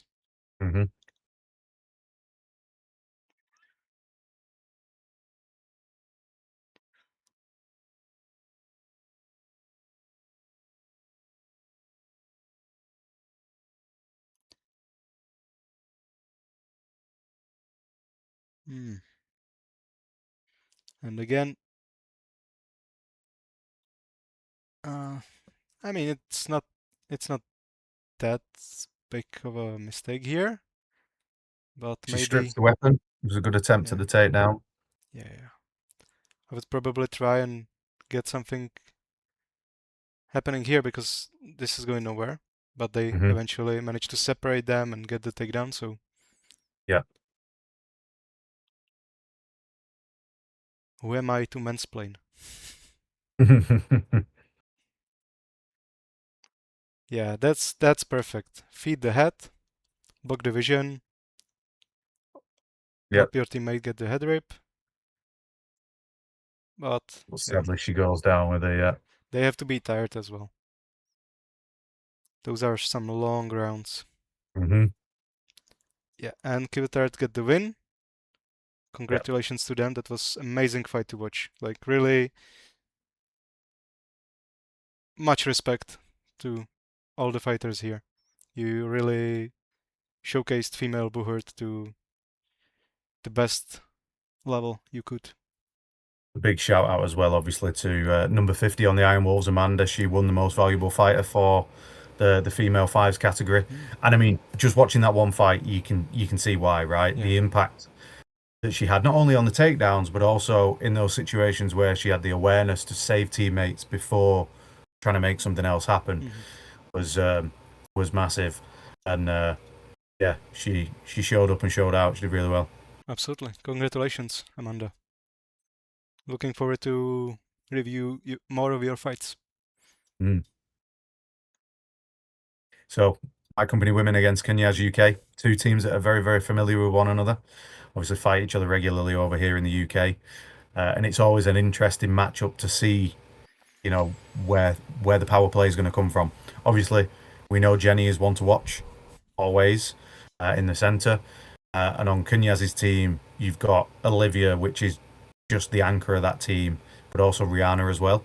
Rihanna's very, very strong, but very dynamic. So let's see how this one plays out. And also, just to quickly mention, Anna Blausch from Polish female team Manticores. Yep. And bronze medalist from Visegrad was Merking for Kňaž. Yep. And if I understood it correctly, they formed some sort of alliance where if one team needs fighters, the other one steps in and sends the fighters. Yeah, I think they posted something like that recently on social media. So yeah. Yeah, I think there is no issue with that, and of course, good to have that happen to female Buhurt, because unfortunately there is not that many of them yet, and the more tournaments you can get to, the better. And the transfer tokens and marking and stuff like that, I think could be a bit more lenient on So their the side of rules things. are actually different for female teams than they are for the men's teams. So a female team, to be considered a team at an event like this, only needs to have 3 of their core members. The rest can be mercenaries, to allow obviously people to swap, get to teams, so that more teams can obviously ally for the benefit of events. Because, like you say, there isn't as many female fighters registered and teams registered. So it's always good to be able to facilitate having more teams on the field. I'm sure they will grow soon. Mm-hmm.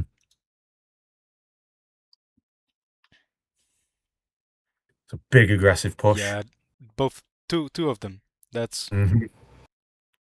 that's rough. Yep. So Rachel did an amazing job of making that happen. So there's an immediate overlap.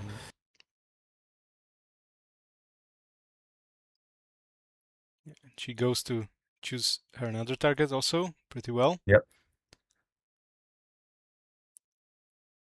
Yeah, it was a quick round. Great job by What Company. Mm-hmm. And if I remember correctly, I read in the chat that the Rachel, the number 8, that the chefs, she also does sumo. Yeah, I believe so. So I know there's a couple of the Scottish. So Rachel's from Scotland. She fights with White Company, Invicta. She tends to merc on teams at tournaments in the UK, depending on where she's available. But I know that a couple of the GSB guys also do sumo, and a couple of them actually at the Deeds tournament weren't there because they were competing in the European Sumo Championships in Scotland. So, I mean, sumo helps for this. For sure, for sure. I wanted to get into sumo here, but it's the Czech scene is basically non-existent. So, but it would be fun. I saw a really nice documentary and then like series on Netflix about sumo, and it really got me interested. Yeah. But yeah, unfortunately, maybe after I finish with Buhurt career and I need some outlet. So yeah, and another really dynamic start. Yeah. From White Company. But Rachel does the same thing. If you watch, she goes for a push, and then she commits to go for the center regardless. And she draws 2 fighters. She's got one that she's chasing and one that's following her. And in that moment, Jenny has ran off and got head rip. So they've immediately got the numbers advantage. Yeah, really great positioning from them. Yeah.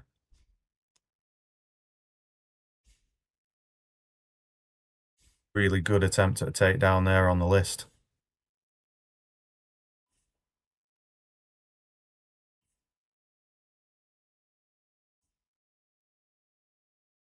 No. She just ejected her. Yeah, good reversal. And great headlock here. Yeah, she secured it really well.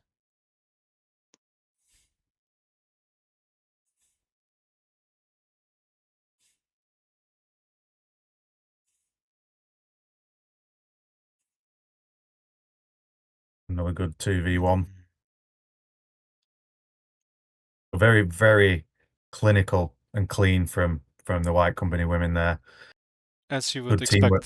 As you expect from a team with that name.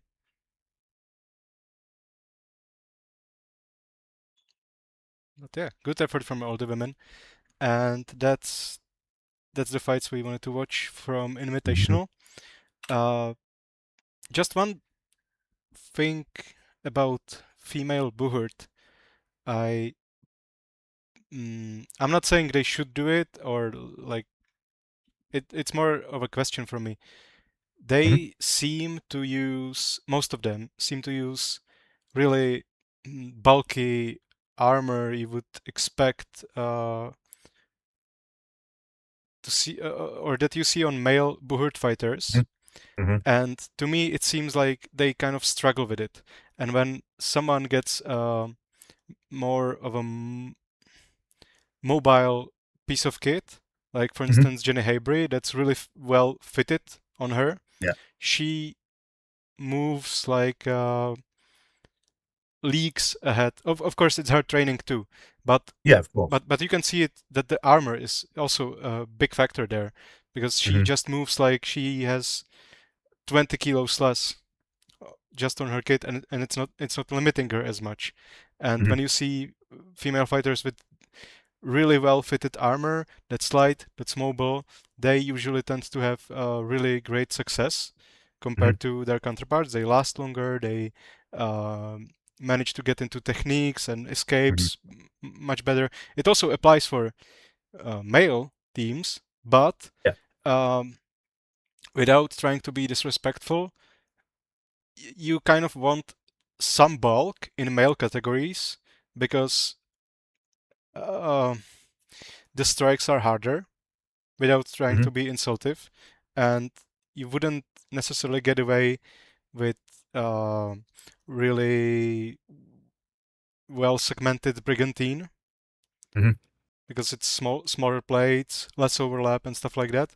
But I don't see that many brutal strikes in female Buhurt. More of a wrestling and head pulling than in male. So probably a way to go for females. I don't know. Yeah, I mean, it makes you wonder and ask the question whether or not armorers that we normally would use go to, whether or not they're able to make well-tailored armor.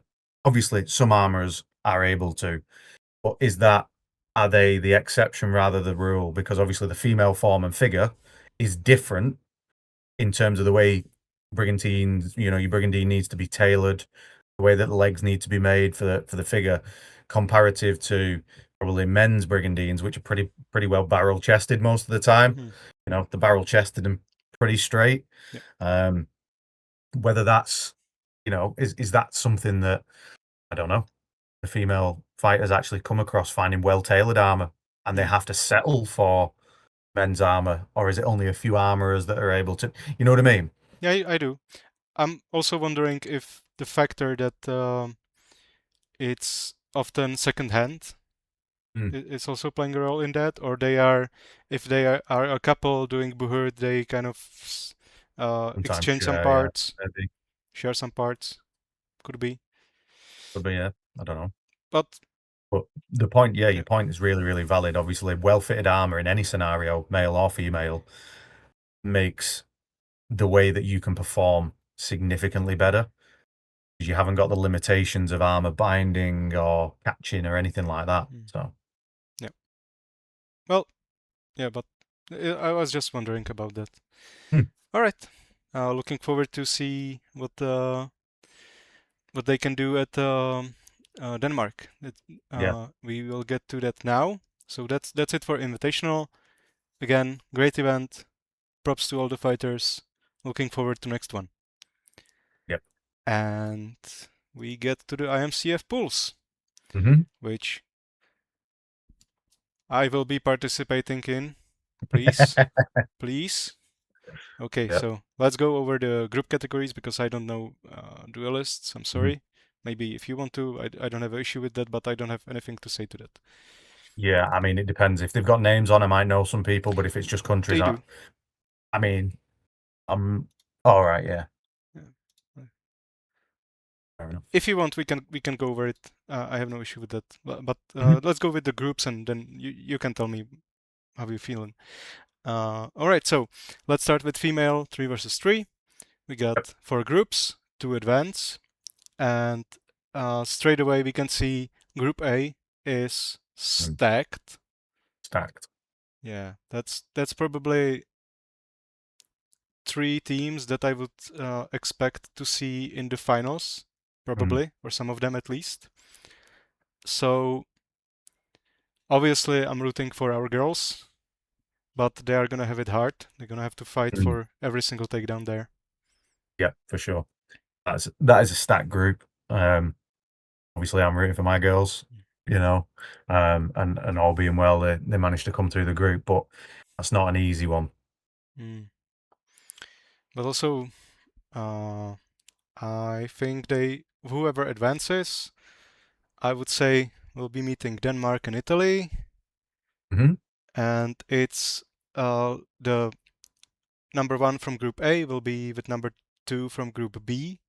I think so, yeah. So they will be matched up. That's also like great matchup. I think, no offense to Brazil, I don't know their fighters, but I would imagine Denmark and Italy will advance from there. But of course, Brazil could surprise.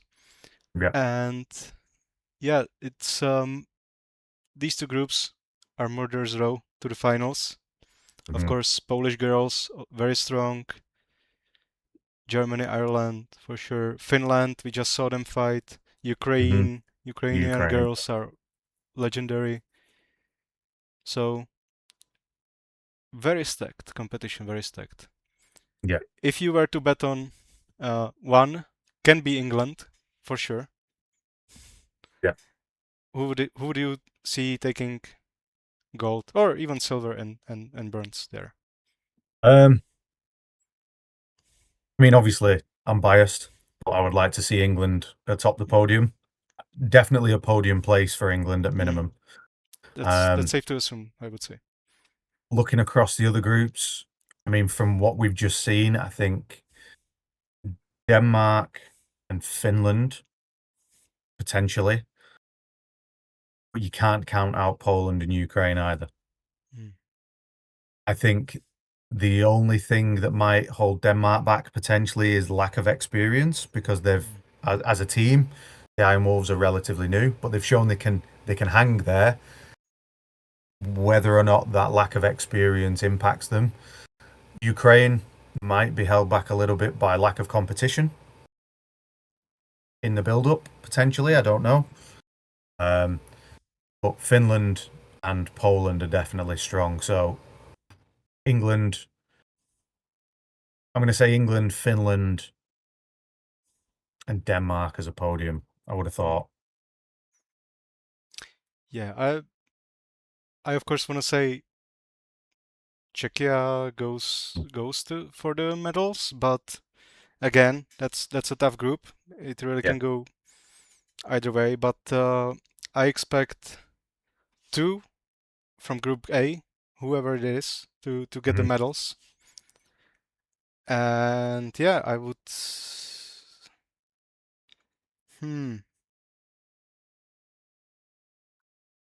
I think they will be another team that will be there. I'm betting on Finland. Finland or Ukraine.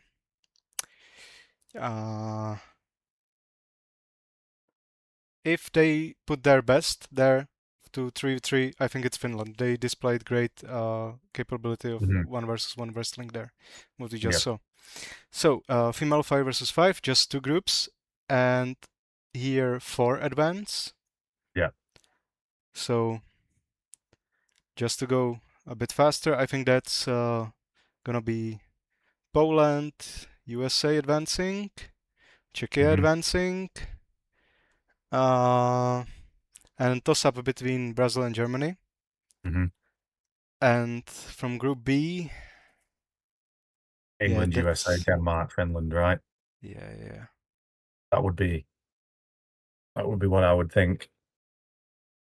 Yeah. Again, it's gonna be a toss-up between Ukraine and Denmark, I think. So, and in the finals, I again expect England for sure. Absolutely. I hope for Czechia or Czech Republic, and Finland or Poland or USA. USA female fighters are amazing duelists. 100% sure they will collect some gold there, or at least some medals. but I'm not sure they will be as great in 5 versus 5. So I'm gonna say, yeah, England, Finland, Czechia, Poland. Mm-hmm. That's gonna be the matchup, and Ukraine maybe too, of course. Mm-hmm. So female 10 versus 10 to advance.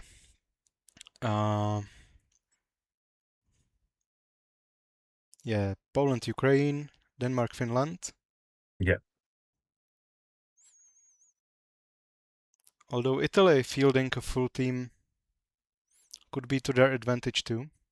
Mm-hmm. Yeah, I mean, I'm gonna go with Poland, Ukraine, Denmark, Finland. mm-hmm. And Group B, yeah, I see England, USA, Czech. yeah, advancing. And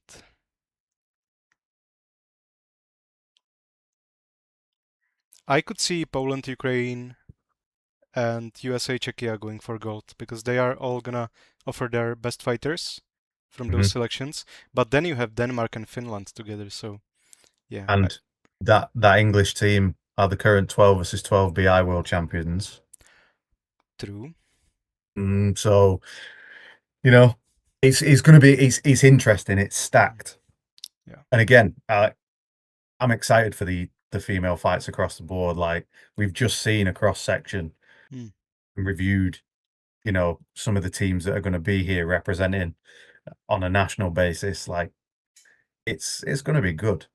Yeah, I'm probably gonna be watching all of it. At least like rewatching when I have time, because they just shown me that it's a toss-up and it's super competitive and it's probably more competitive and fun than male fights.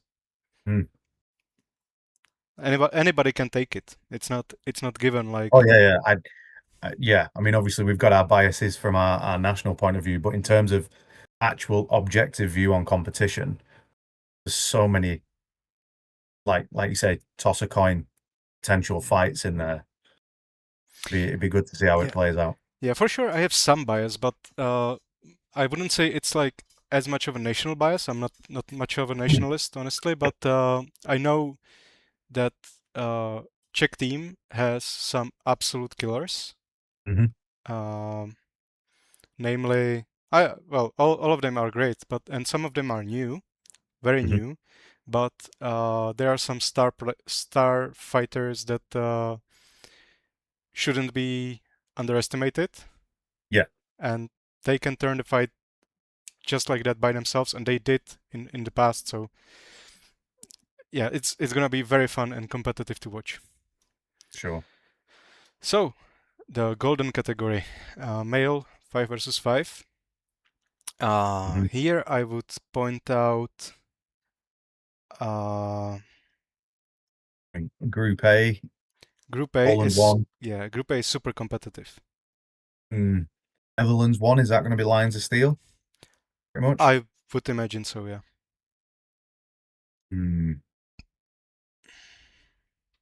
Because you have Netherlands 1 and Netherlands 2, so that means they are probably like gathering the whole scene. Yeah.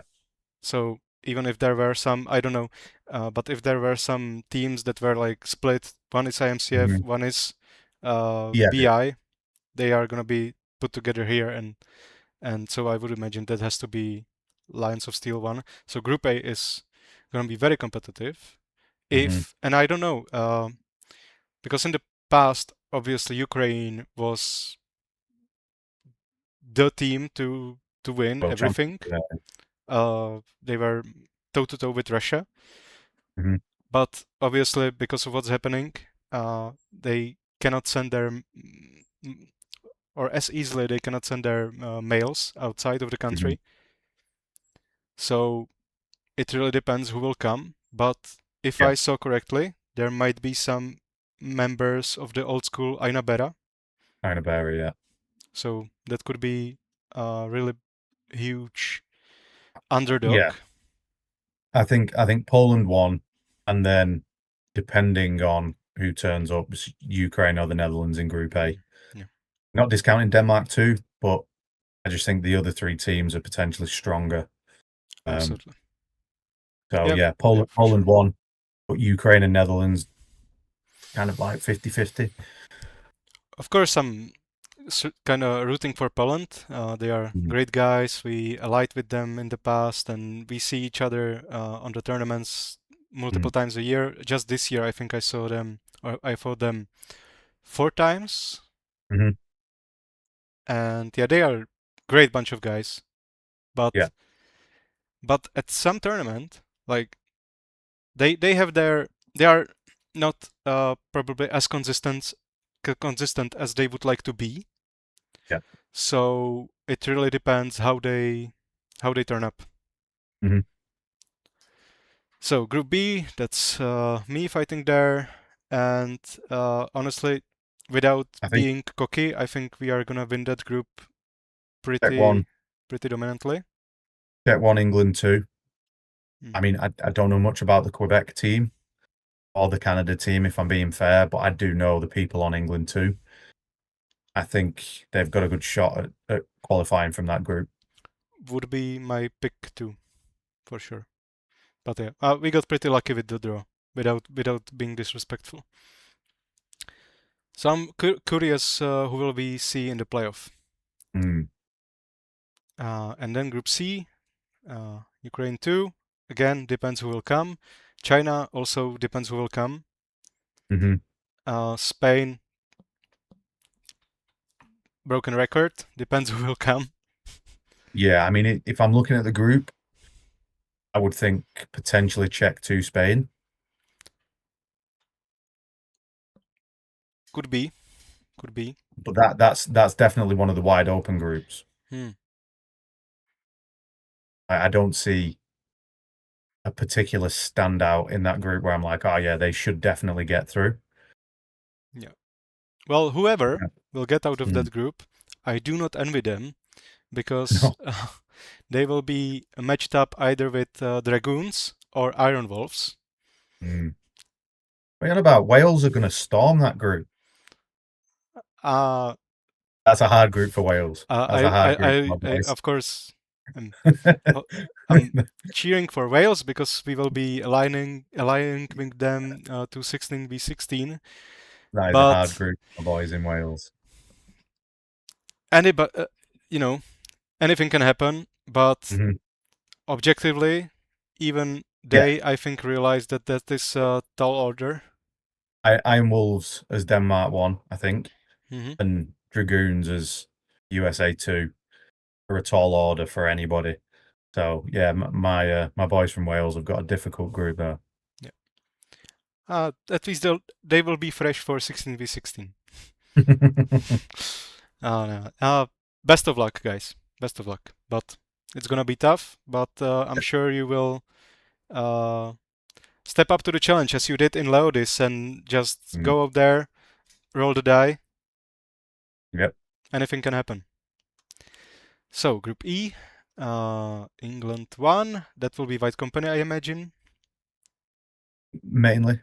Couple of other guys thrown in there, but a very strong England 1 team. So, I mean, looking at that group, USA 1, England 1. For sure. I think USA 1. USA 1 the Soldados? Yes. Joseph's team. So, again, no slouch of a team. Strong team, Dominus roots, very well drilled. So yeah, I think USA 1, England 1 out of that group. I could see USA 1 being first, but it's gonna be very competitive match. Yeah. So could be anyone's, but no disrespect to Sweden and Germany, but that's a tough draw for you. And Group F, Ireland, France, Netherlands 2, Italy 2. So for sure France 1. France and Ireland. So I think Ireland, I think their 5s team is 13-16. They're my boys from Ireland. Like very, very tough, very strong guys, strong teamwork. I give them a good chance of qualifying out of the group.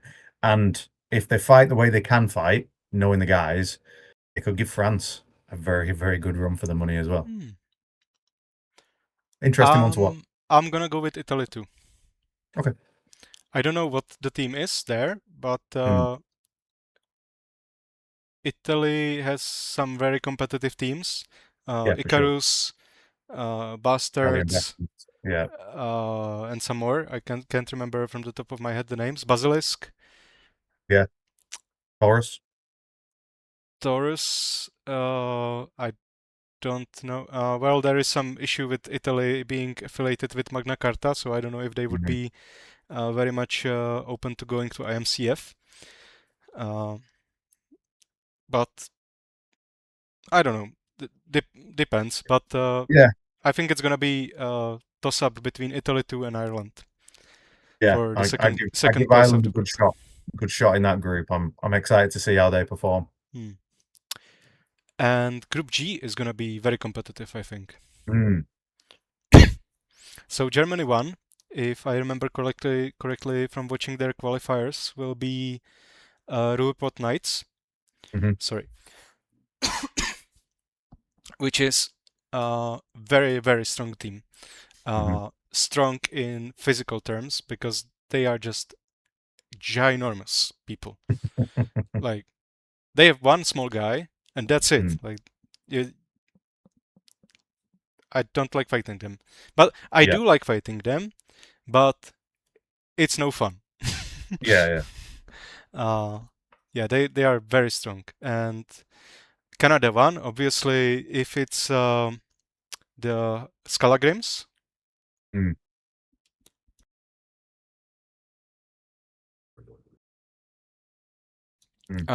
If it's Scalagrims, that's also team to watch. France has a lot of teams, so even their team 2 has to go through a murderer's row to get that position.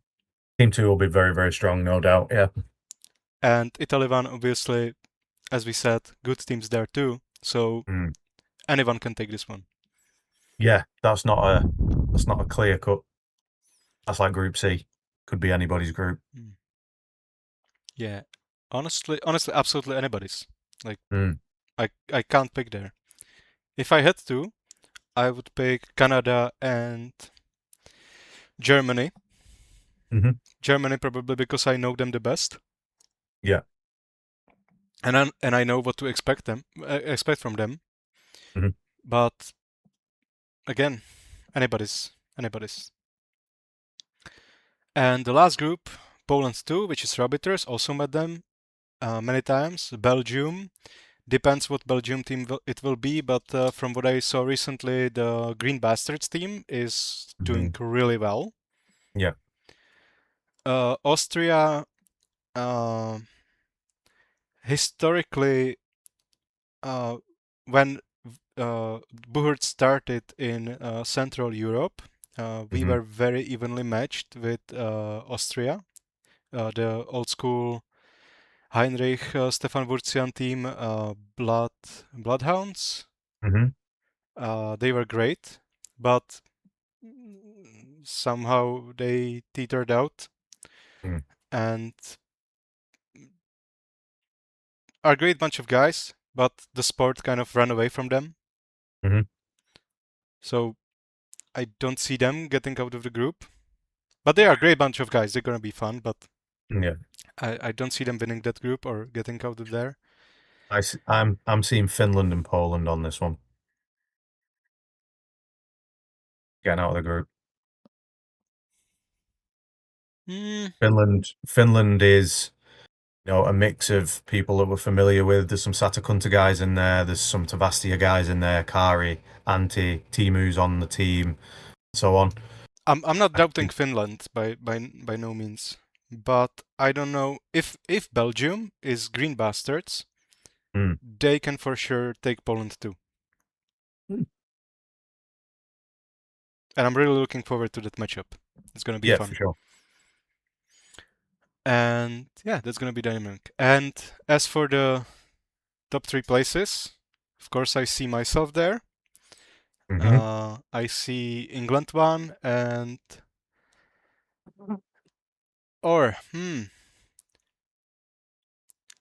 it's gonna be us or England or USA or Denmark.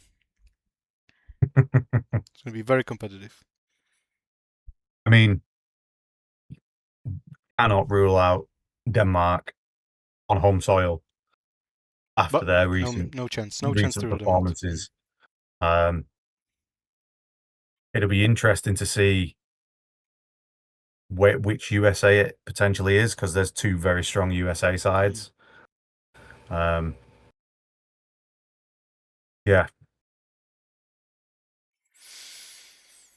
Yeah. Hard to say. Hard to say, but if I were to guess, I think us and Denmark will go for gold. And of course, I'm biased, but I'm trying to look at it as objectively as I can. And I mean, we won gold at every tournament we touched in like last 6 or 7 tournaments, I think, or even more. Yeah, we have great streak. So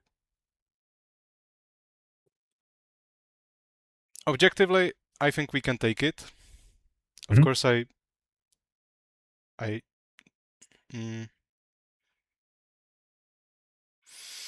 it's gonna be tough, but I'm gonna be confident. I'm not gonna be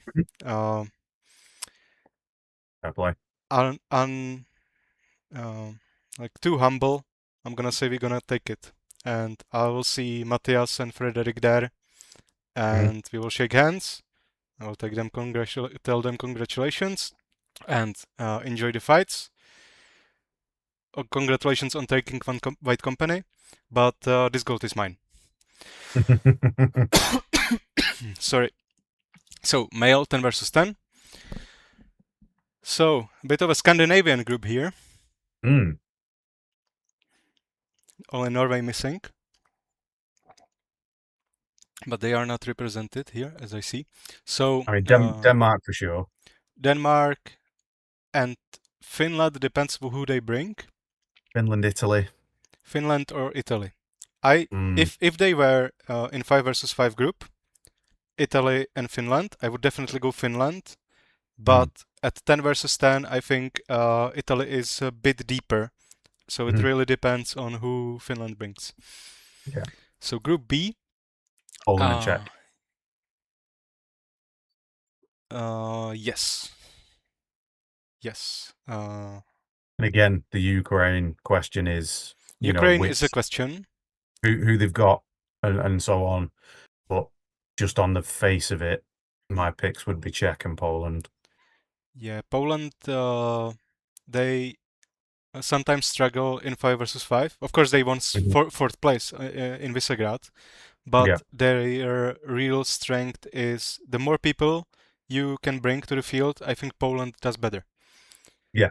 And they also have a lot of clubs there, so they have a deeper pool who they can pick from and substitute dropouts and stuff like that, with still very high quality fighters. So yeah, Poland is going to be a tough one in 10 versus 10. Group C, England, France.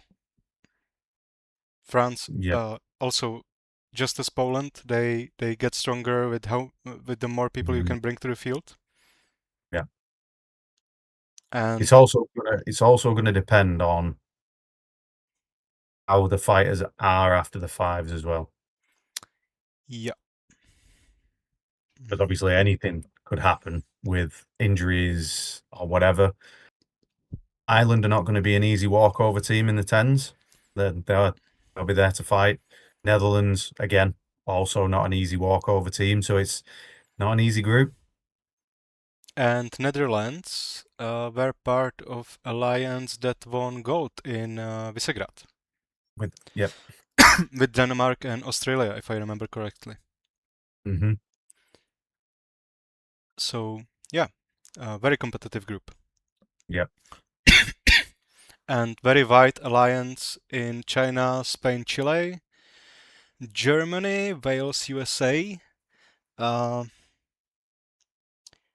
trying to remember how the qualifiers in Germany went. I think it was a surprise where Rupert Knights won. That wasn't a surprise, but the second place I think was a surprise that a little bit of a mixed team won against Svorjim Menken. So Right. also depends who they will bring.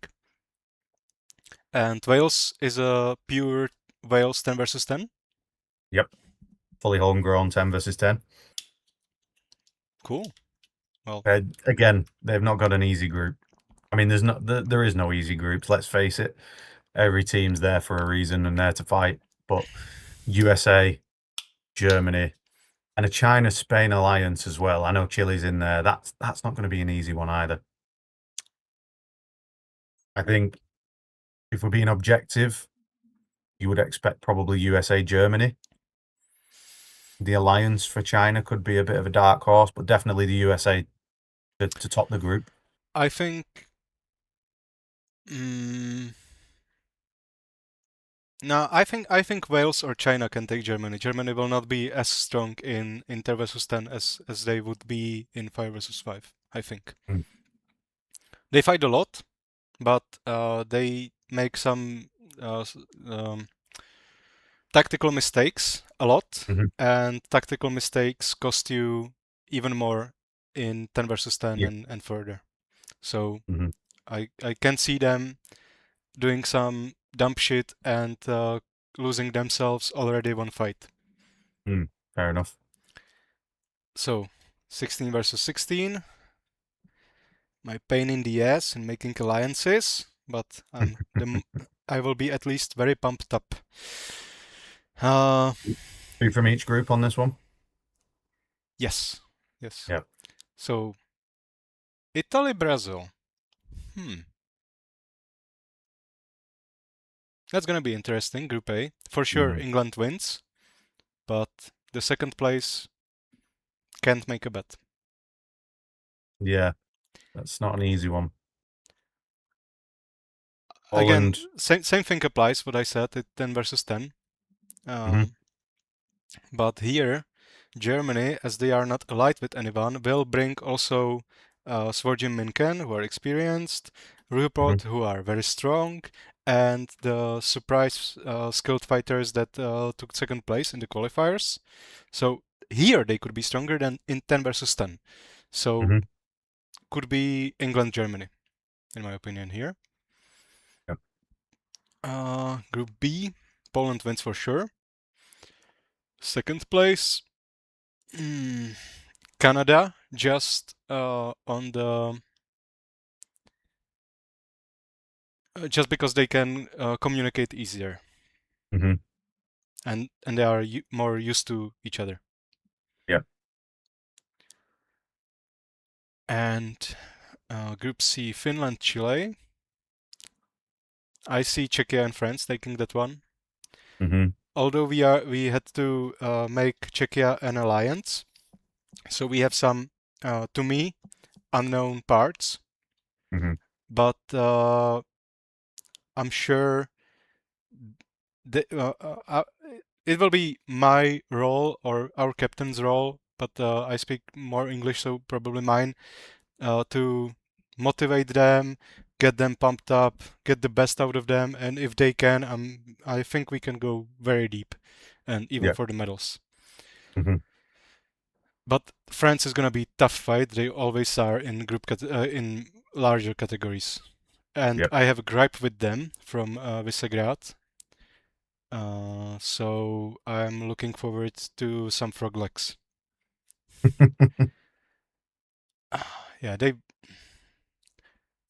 I don't want to talk shit and be disrespectful, but they were in group categories in larger groups, 30 versus 30, I think it was. They were very lenient with their interpretation of rules, such as whatever. Let's not get into it. Group D, USA, Denmark, Ukraine. This is tough group. Again, USA, Denmark for me. And that's not discounting Ukraine because they can't do it. It's just I don't know enough about where their teams are at and their fighters are at. currently. So it's probably more ignorance on my part if I'm counting them out a little bit. But going off, obviously, what I know about Denmark and the USA, they feel like the choices for me to make. Yep, I agree. It depends on who Ukraine brings. If they bring enough Inaberas and the old school guys, or maybe some, they have good training facilities from what I saw, and good system. So if they manage to train their guys, and it's not, without any disrespect, refugees spread all over Europe coming together to the tournament, they can surprise and take second spot there from either of those teams. With Denmark, with USA, you have Soldados from Joseph Brandt, and you have Dragoons. Those are all very experienced fighters. Don't they have, pretty sure the way they work is first, second, and third place from their AMCF feed into the larger categories as well. So I think, was it the Barbarians? I can't remember who came third at the AMCFs, but Kняsh wasn't there. No, it may well have been the Barbarians as well. So, like, there's a depth of strong, talented fighters across the USA for the men's melee categories. Yeah, it really depends also how Danish squad is composed. Like, if it's Denmark too was good at Visegrad, but if they have some like inner agreement that some smaller team gets represented in as it often is in local championship. If a championship is on your soil, everybody wants to participate. So if they have to like spread the fighters a little bit around between clubs, and 16v16 is the easiest one to shove everybody in, and they had to do that for political reason. Could be that they are not as strong as in other categories. But I have no idea. So yeah, and here I think France is gonna get to the medals, could get to the medals.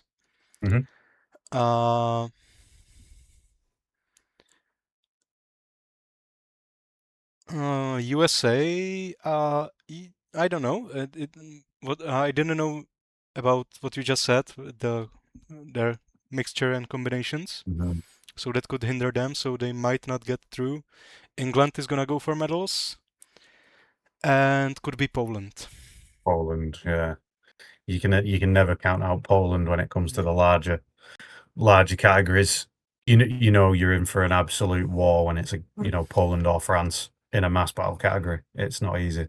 Yeah, they run a lot and they have strong halberds. So if you leave them any space, you're in for a bad time. Yeah. So that was IMCF.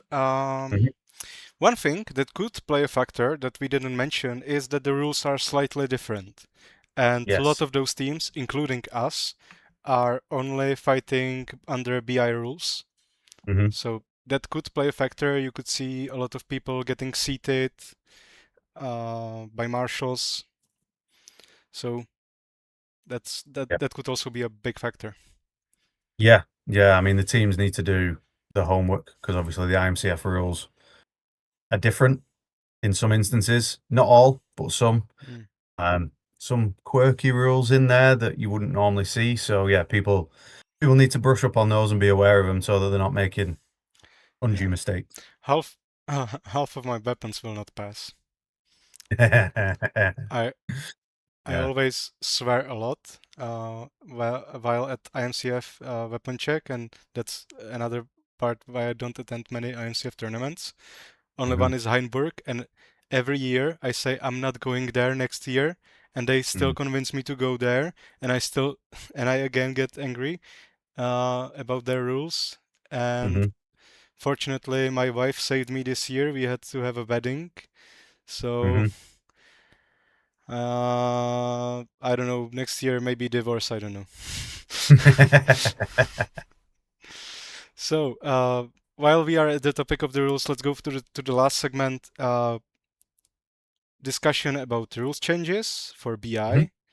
There were some various and some stupid, some, or in my opinion, stupid suggestions, some objectively very good suggestions, some little bit of a gray zone. So was there any suggestion in that discussion that you said, yeah, but that's reasonable? Or that's what I would like to see implemented? So there was a lot of comments with respect to cards and rules violations and the enforcement of, which was one of the reasons why I made the point earlier when we were watching the White Company clip about how current rules and regulations deal with things. A lot of calls from people to have, say, a rugby style system, ultimately where if you violate the rules, you're issued a card. End of. I have no issue with it going that way, but I also would urge people to consider the fact that if your haft ends up on someone's neck momentarily, that's a rule violation, card, so on, you know. Now, again, that seems to be called for from a lot of people, which will be something that we'll review as to how we potentially look at it. I can't think of any others that really jumped out, because there were parallel conversations. You had the main group conversation, then you had a duels group conversation on some of the dueling categories as well. But for me, that was the main one. That, you know, I saw it as a repeated trend of people kind of going on about how cards are issued or cards should be issued for all rule violations, and that's an easily transparent stance. But people would need to accept that any minor discretion that they would consider minor would also then be a cardable offence straight away. So, could you see if that was implemented, maybe we could like move away from the football or other sports card system, and you could have 3 or even 4 card tiers? I think the problem is if you do that in replacement to what you've got now, which is a slight element of discretion, you end up with the same result with more things to try and track. So if you're in the middle of a grapple and I see that your haft is where I don't want it, and I just go, move your haft, and you move it, like nobody was disadvantaged in that moment. You were given the benefit of the doubt. If it then becomes a recurring problem for you throughout the event, I would expect you to then be carded. You see what I mean? Because you're doing it again and again and again, and the marshals aren't going to give you that discretion. If you take away the discretion and you say the rule says that if you've got a haft or direct pressure on the neck, it's illegal, therefore illegal means card.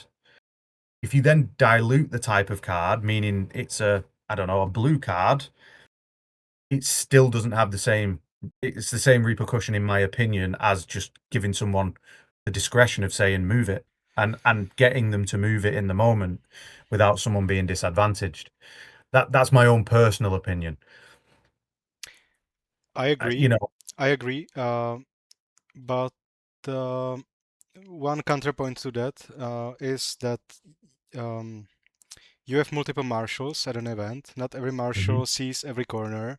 And if one fighter does, for instance, haft on the neck over and over and over, but each time different marshal sees it, or maybe this one doesn't remember, he has no repercussion for it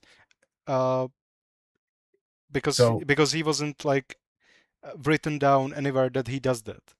So that's the point. Verbal warnings are now recorded under BI rules. Oh, okay. So if you know, if it's a case of one and done, it's a notation of fighter number 12 had a haft on the neck. Then if you're in the next round, fighter number 12 has a haft on the neck, we have that element of escalation. So this again was something that changed at the end of last year with the AGM and the votes by national orgs. But there was an update effectively to the rules to say that verbal warnings are now recorded in the same way that cards are recorded. Why? Because there were no doubt some fighters out there that were getting verbally warned because they're trying it and they're pushing the luck. And then when it gets to the point where they think they've pushed it too far, they then stop. And if that's not recorded and it's happening at every event, Mm. it then becomes a problem. So we have the mechanism currently within the rules where if a verbal warning is issued at an event, it can be tracked at the event, but it can also then be fed back to BI, so we can see trends at the end of each season. My issue with it is it's either all or nothing. So there's either an element of discretion and application as per the rules at the minute, where, you know, for something you would consider insignificant, like if I'm grappling someone and I've got it here and they move the head and it slips here, that's now an illegal position, but it was caused by the person trying to get out of the head pressure. If that's at the minute, I can have the discretion as a marshal to say move your haft and give someone the opportunity to either bring it down on the shoulder or bring it back up onto the metal, for example, right? Verbally in the middle of the fight, no one's inconvenienced, we're trying not to get too involved, and we're stopping that situation then escalating into an illegal takedown because we're interjecting when we see it. If we go the other way and we go, right, there's no discretion, that's now illegal, you give someone a card, Yeah, that person now, you know what I mean? Absolute sense. Makes absolute sense to have it done that way. And this is kind of the balance, and I understand, obviously being a fighter myself, I understand the balance and position, but also being a marshal and being a night marshal at, you know, World Championships last year, at Invitationals now, and at other events, that whilst there are things that are illegal in the rules, there are things that are egregiously illegal. I smash you square in the back of the knee versus my haft slips momentarily in a very dynamic situation. The haft pressure on the neck is illegal at the point that it happens. But there's an element of discretion within the rules for us to be able to say, move it. Like and ultimately it's the night marshal's discretion at a given event on how they want to apply the cards and the sanctions. It's only the night marshals within the rules and the regulations that can actually issue the cards. So the line marshals, the field marshals can give the warnings and so on, but it's up to the night marshal to apply the cards, right? And again, this is the thing. It's either there's no discretion, no tolerance, and everything is foul card, or there's an element of we understand it's a dynamic situation, and not every action is an illegal action momentarily if it can be corrected. Yep. And that's the challenge, right? And again, you add on to that, it's a dynamic situation, there's loads of fights, people are moving unpredictably. The marshals don't necessarily see everything all the time. We make mistakes. We're all human. For me, discretion helps, and maybe a better understanding of the rules and regulations for people as to how cards and groundings are applied may need to be done first. But if the community decides that they want no discretion, and they're like, you know, if it goes to a vote, for example, and the community goes, no, cards for everything that's illegal, everybody then has to accept the consequences of the minor, and everything's illegal. But I think you get what I'm saying in terms of the way that discretion can be currently applied would completely go out of the window. Yeah, I completely agree with you in that sense. And also, there is then element that, as we saw in this episode and in other episodes and all the time in the tournaments, people are trying to game the rules as much as they can when they get to a very competitive point. And you could then get people, for instance, getting shorter helmets, so you can get to the neck easier, and eliminating their opponents by getting there on purpose, like getting the shaft on your neck on purpose. Yeah, and we've all seen it. We've all seen gamesmanship, people kind of looking where the line of the rules are, the interpretations around the wording, finding a potential way to exploit that. And obviously, as an organization, we try, when we find these scenarios, to then come up with the closure to the loophole or the clarification to the gray area, right? And fighters are the greatest tester of the rules. Yep. You can write it for a situation and somebody will read it or interpret it or apply it differently and find an area. I think, again, as a fighter, it's sometimes not always easy to understand Hmm. where the line is and why things apply the way they do from a marshal's point of view. What probably doesn't help us is the fact that an element is in the rules document, which is what the fighters read. But there's an element about penalties, cards, and application in the regulations document, which most people don't. And there's some key bits in there, like I said, about, if you're taken down illegally by an offensive action, but you can be stood back up and resume the fight. We don't sit the person down. We stand you back up. You carry on the fight. The result happens. That person then gets carded for the illegal action. That element's in the regulations. Most people don't realize that. It's not in the rules. So, again, it might be greater education. I don't know. Yeah. That was the biggest one from the takeaway that I could see. There are obviously, people asking for us to allow contact in the back of the knee with hands and hafts. I get it. Double legs, single legs are a big part of wrestling and grappling in all of the martial arts. I get it. I don't like the idea, and this is me personally, that in a 2-on-1, two guys could put their hafts in the back of my leg and lift my entire weight in the back of my knee pits. I don't like the idea that someone can shoot their forearm behind the back of my knee for a single, and that lovely sharp elbow leaf is in the back of my knee.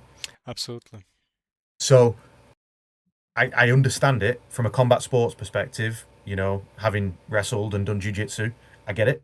It's a valid technique. I think when you add extra weight, the dynamism of what we do, plus the unreliability of the contact that hafts and or the armor can provide to that area, it becomes a bit more challenging. And again, this is my personal opinion. Before people come after me in the comment, I understand the validity of it, but there are ways for you to potentially pick a leg and do a single, pick the legs and do a double that don't necessarily involve you being in the back of the knee. You could just as easily haft under someone's thighs and butt cheeks and double leg them. We saw White Company single legging people by picking it from behind in the middle of the shin and lifting that way. So those were the two for me. I don't know. What about you? 1 point to what you said, or 2 points. One being, if you can stand up, the fighter that did the illegal action doesn't get seated.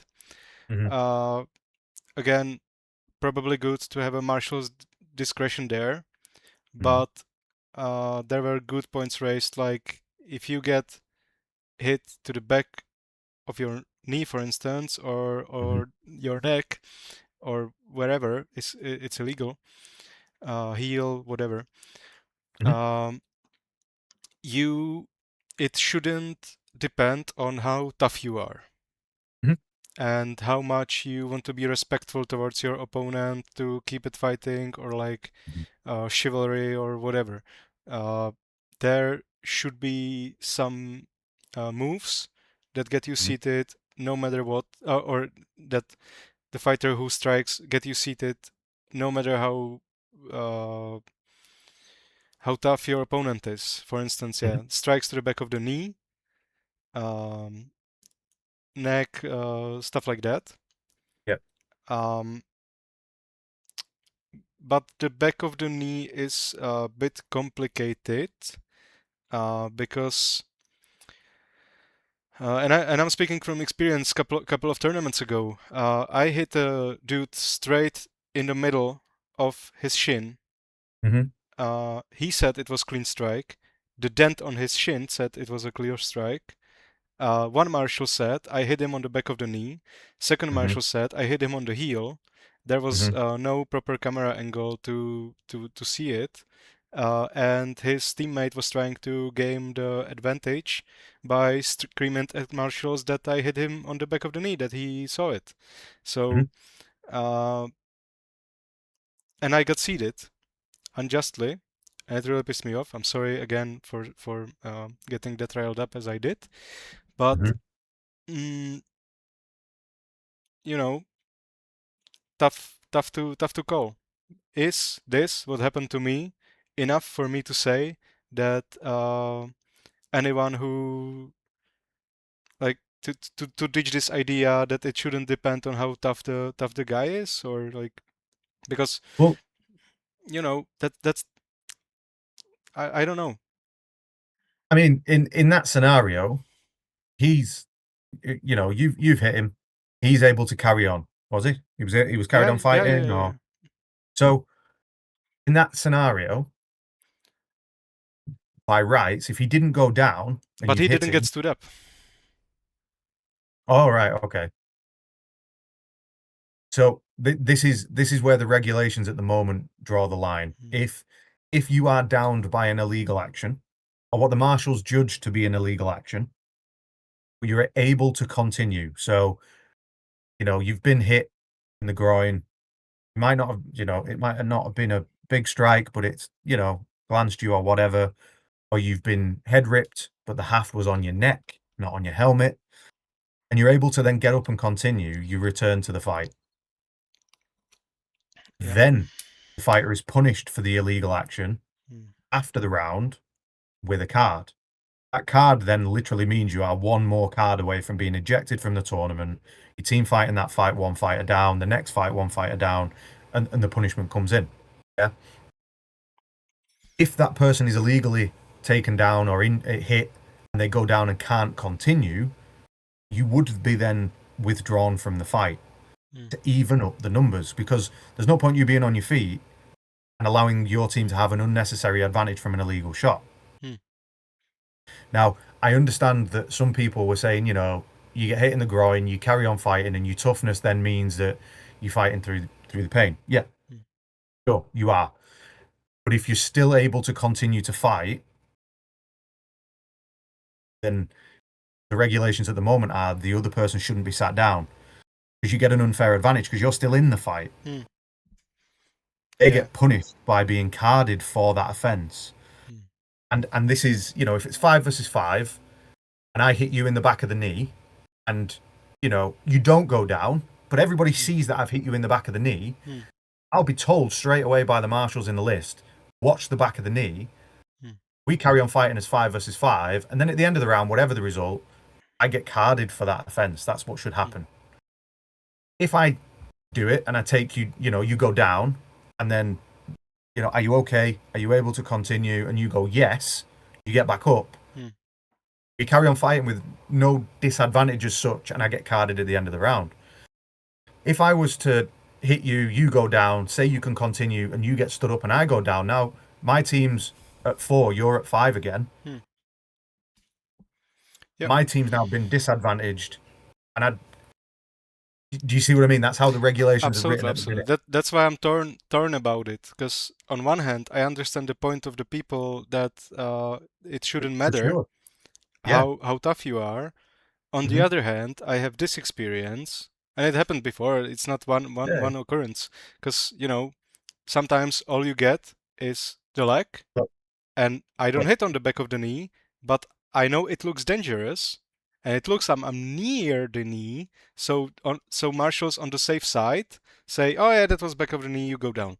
So that's I'm torn about it because I see both points of the argument. So do I. And from a fighter's point of view, let's go back to the Tournament of Deeds. I'm fighting GSB. I'm in the corner 2-on-1. So there's me and 2 of their big guys, right? I get full-on shield punched right in the bollocks. I get a full-on shield punch right in the privates, right? I audibly say that was my nuts. But I'm still fighting. I take it, I'm still fighting. And I guess this comes back to the point of, you know, your toughness or whatever. I get hit in the groin, I carry on fighting. The round times out at 5 minutes. I lose the round 2-on-1. As a fighter, I would have loved for him to be sat down because now I'm 1-on-1 and I've got a 50% chance of winning that round for my team. In reality, I understand and respect that, yes, I was hit illegally. I was inconvenienced a little bit, but after the round, he was given a card as the punishment, and he's walking a very fine line at that point for the rest of the tournament. So, you know, all I'm saying on that point is you will, if you go to no discretion in every illegal action as perceived, I'm going to say as perceived, because the marshals can only go off what they think they see at the time. If there's no discretion, everyone's getting carded for what you would consider small indiscretions, anything that's considered a foul and illegal under the rules. Therefore, then everybody has no wiggle room. Everybody's getting carded for everything, and people would need to understand that would be the case. Yep. Now that might clean up a lot of the action in the sport, but it also might go the other way, to your point, where all of a sudden I get kneed in the belly button, but it looks like it was a groin, and I can play it up like it was the groin.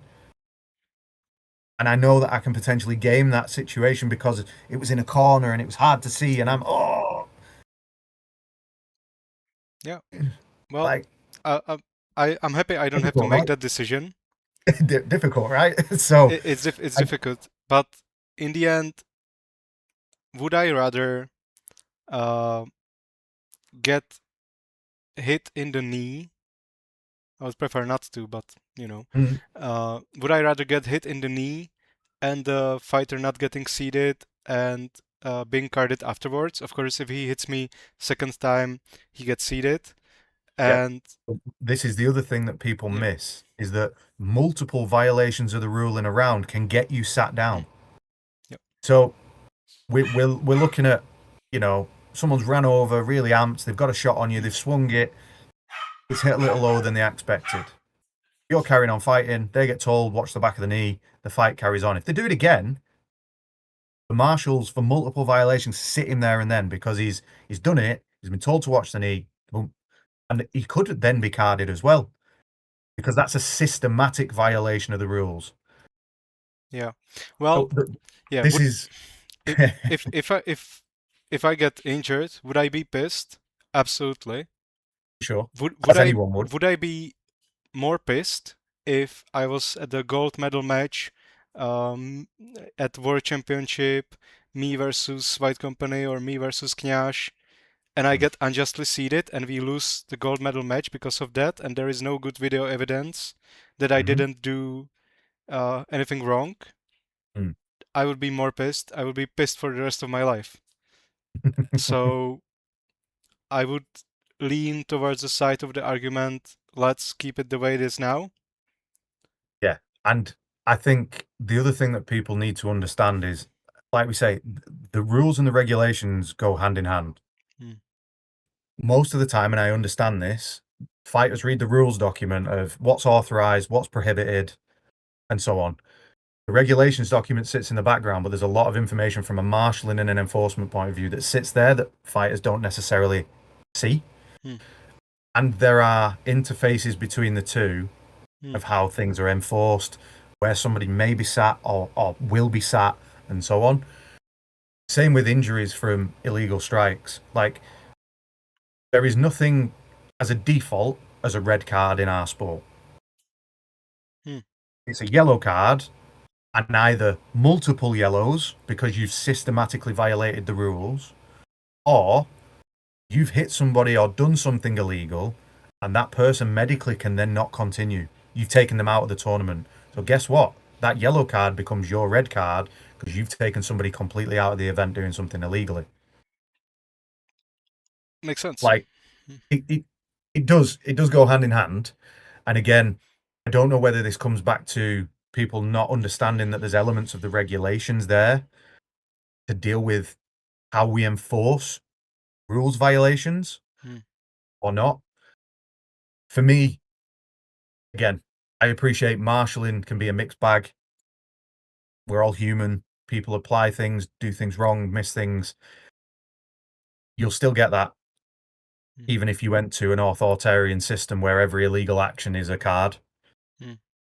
You will get people gaming the system to make cards happen without any discretion from the marshals. It's no, it was illegal, therefore. I don't think there's a perfect answer. No, and there will never be. It's just where the scales weight of the opinion. And BI is democratically run organization. So if enough people vote for it, for instance, enough people voted for armpit being still allowed strike zone, I think that's absolutely retarded, and somebody is gonna die, or hopefully not. Knock on wood, but you are playing with fire there. And I'm not talking side of the body. Again, it's like, you know, my argument with striking through the leg again repeats there. But armpit, guys, artery, bad, gets cut, very hard to block. But everybody agreed that that's a legal strike zone. And okay, it's a legal strike zone. I'm not confirming or denying that I have a list of people that I saw arguing for it, and there is very good chance that I might aim there for them to understand my point. Hopefully nothing bad happens to them. But it is what it is. You guys voted for it. It's there. I'm still gonna do the sport. And the whole point of like the post from Larry, you know, we throughout a season we're not trying to change rules. We might have to clarify things because grey areas happen, you know, issues come up mid-season and we have to reword or re-clarify something as we go through. We're not aiming to make up brand new complete new rules. That's not the way we work in a season. We have this dialogue with the community to see where the consensus might be. And then we can go, okay, this is a very strongly worded contested point. Is it something that we can practically change first? And if the answer is yes, is it something then that can practically be implemented and enforced correctly? Because some things you can't. Like, you just, you know, people want to whinge about marshals now. There'll be some scenarios where we couldn't even practically enforce it and have marshals enforce it properly, which then makes it even worse. So, yeah, we have these discussions to get an idea of what the feeling is in the community. It is only a cross section of the community. Yeah, we got 400 comments, but there was maybe 60 people commented on that out of however many people that we have in the community as a whole. So it is only a very small cross section, but we do it for valid reasons to try and understand where there might be reoccurring problems, where we can see trends just from general feedback. Not just from injury reports we get from tournaments, for example, or card reports that we get from events where we can see people are always getting carded because they're hitting the knee or groin shots or hafts on the neck. It just helps us get a little bit more direct feedback to see if there's anything that we can pick out of that. So those were the two that stood out to me on the Buhurt side. The cards one is obviously a challenging one. I sit on both sides of the fence because I am a fighter and I am a marshal. I can see it. But I can also see the challenges that it creates going the other way, if it went that way. The hafts, like I've said, me personally, I'm against it. Arms, hands, hafts in the back of the knee. Just purely because it does concern me about pressure and bearing on hafts, bits of armour in the back of the knee. I'm just gonna repeat a couple of points I already made a couple of times, but I don't think I think there should be as little rules as possible to maintain safety, because marshals then have ability to focus strictly on the issues that can hurt people, and rules are there to protect, not to game, and I see no reason why I shouldn't be able, as Barney did, to hand my ally my weapon and go for another one. Like who does it hurt? Nobody. So get rid of the rule. The rule is there. I abide by it, but I don't agree with it, and I would like to have it changed. And democratically, if you elect it, I will be happy. If not, I will accept it. And there is more rules like that. Let's not list them all, but I could come up with more. And then, as I always say, break should be used at very minor stuff like inactivity or stuck armor and stuff like that, because it can create unfair advantage at some side of the field. When you stand someone up, it always needs to be in hold, because everybody needs to know that that person is getting stood up. And yeah, that's about it. One thing that was mentioned there, 7 versus 7. What's your opinion? I kind of agreed with, I think it was Alex from the Soldados, Alex Das, that had the opinion of, there's still the dynamism in fives and more teams are getting more dynamic. The fights are still entertaining. I don't know what an extra 2 people on the field either side actually adds without trying it myself. I haven't fought sevens, but I mean, nobody has, because we all know it's a Magna Carta. It's a yeah, Magna well, Carta. they are gonna say, "Oh, again, you copy from us." I mean, Fuck off! if I don't care. if the community genuinely thought it was beneficial and there was enough to vote on it, it's not to say it wouldn't be a category that would be added, right? I just think between 5s and 12s, there's no real room for 7s, in my opinion. Oh no, that would be instead of 5s. Me personally, nah, it's not for me. Yeah, I say yes. I would like to see 7s, and my agreement for it is that yes, I think it will add dynamism. It will allow for more striking rather than wrestling, and striking is more exciting, as everybody can agree. Who doesn't is wrong, and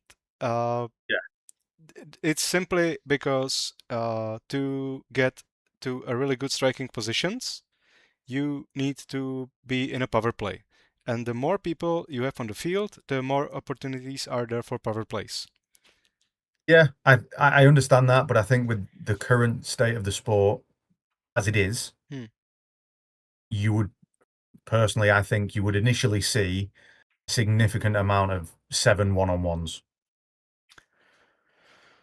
Because the yes, default as it stands very much lends itself to let's get the grapple. Yes, there will be an overlap at some point, but even when we see the overlaps in 5s, there's very few people effectively striking through any positions these days. I don't think adding 2 more fighters on the field will encourage that, unless they're out there using big halberds and able to use them. Then it might have a different dynamic. That's also a problem, because in 5 versus 5, you basically have no chance other than to start the fight with wrestling, unless you are a very slick runner or you are very good with halberd and you can aim for disarms. Or you get, as a team, you get really fast power play and you enable the halberdier to work. And I just think the more people you have, the less, the less incentive there is to wrestling. Of course, yes, there will be some transition period, as it was with 5 versus 5, where people were trying different things and seeing what's the best. And now we kind of know what's the best in 5 versus 5, and there is very little teams that can shake it up with something else. And despite them being super fun, Vagabonds, prime example, they are not winning tournaments. They are placing well at tournaments. They are a very good team, but they are not winning. And they will probably not be winning because the sport just doesn't... If there is stronger 5 versus 5 wrestling team that is very good at wrestling, and then there is very good team at running or with halberds, the sport enables the wrestling team more, in my opinion, with how it's set up now. With 7 versus 7, you get more chaos, more opportunities, more easy access to power plays, more cooperation, eventually. And maybe one day it will be figured out that still the 7 versus 7 wrestling match is the best way to go. But I think there is higher chance that it doesn't happen than with 5 versus 5. Mhm. And my argument for that is, would you go for 3 versus 3 and use halberd there? Probably not, because you get even less chance to use it, because you are even more prone to start a match with wrestling iron than 5 versus 5. Mhm. You add 2 more people, you suddenly have more opportunities with halberd. Still, not that many. Still, usually the fight starts with wrestling, but there is more. And then you would add 2 more people, and you add even more. So I say yes. Yeah. You say no. Mhm. I'm okay with keeping 5s. I like 5s, but I think 7s would be more fun. Again, this is only my opinion. I think, you load the field up with people who are like, yeah, I'm going to use this big halberd. People are just going to be like, no, I'm just going to wrestle you because I don't want you to use it. You get that anyway now, and it depends entirely on it. But again, it all comes back to if it was something that the entire community felt was beneficial, then fair enough. I just don't like it. It's just me. That's fine. That's fine. And yeah, Don't get me wrong. If it we was a can, category, I'd do it, but I don't like it. for sure. I would love to every tournament be just 10 versus 10 or 16 versus 16. But Yeah, well, 12's tournament would be good. at least one a year. Give me one. I mean, World Championship is usually that, but one more. Yeah. Slowly creeping in. Yeah. All right. Well, thanks again, Danny, for joining me. No problem. Hope to flex my medals on the next episode. On the next episode, yeah, hopefully you'll be flexing some medals, and we can have a look back at predictions and see how wrong we were. Absolutely. And I think we will have some amazing fights to review. Yeah, So, for sure. Looking forward to that. And fingers crossed the IMCF live stream is better than the IMCF live stream for the draw. Yeah. Give us quality footage to actually talk about because that was painful. Yeah. That couldn't be watched, but I'm sure IMCF will learn their lesson, and they will know. And also, if I heard correctly, maybe I'm talking out of my ass, but I think I heard that Danish public broadcast television will be helping with that stream. So that'd be great if it is. So that could help a lot. So yeah, see you guys there. Danny unfortunately will not be participating, but he will be secretly cheering for Czech Republic. I will, apart from on the Saturday, because I'm going to be fighting at a tournament in the UK. So yeah, we'll have plenty to watch, plenty to catch up on the next episode. Obviously, any comments, any likes, any questions, any suggestions, please let us know in the comments. In the comments, like, comment, subscribe. You know, I'm all join the Discord. Full YouTuber. Yeah, join the Discord. Join the Discord. Come and talk to us. Let's talk fights. Let's talk armor, weaponry, whatever it is. Join the Discord. Let's get the discussion going so we've got some more for future episodes. Hell yeah. Okay, let us guys know what you think. What should be our next episode? Of course, that's gonna be IMCF, but after that, we are open to anything. Okay, see ya, guys. Yep.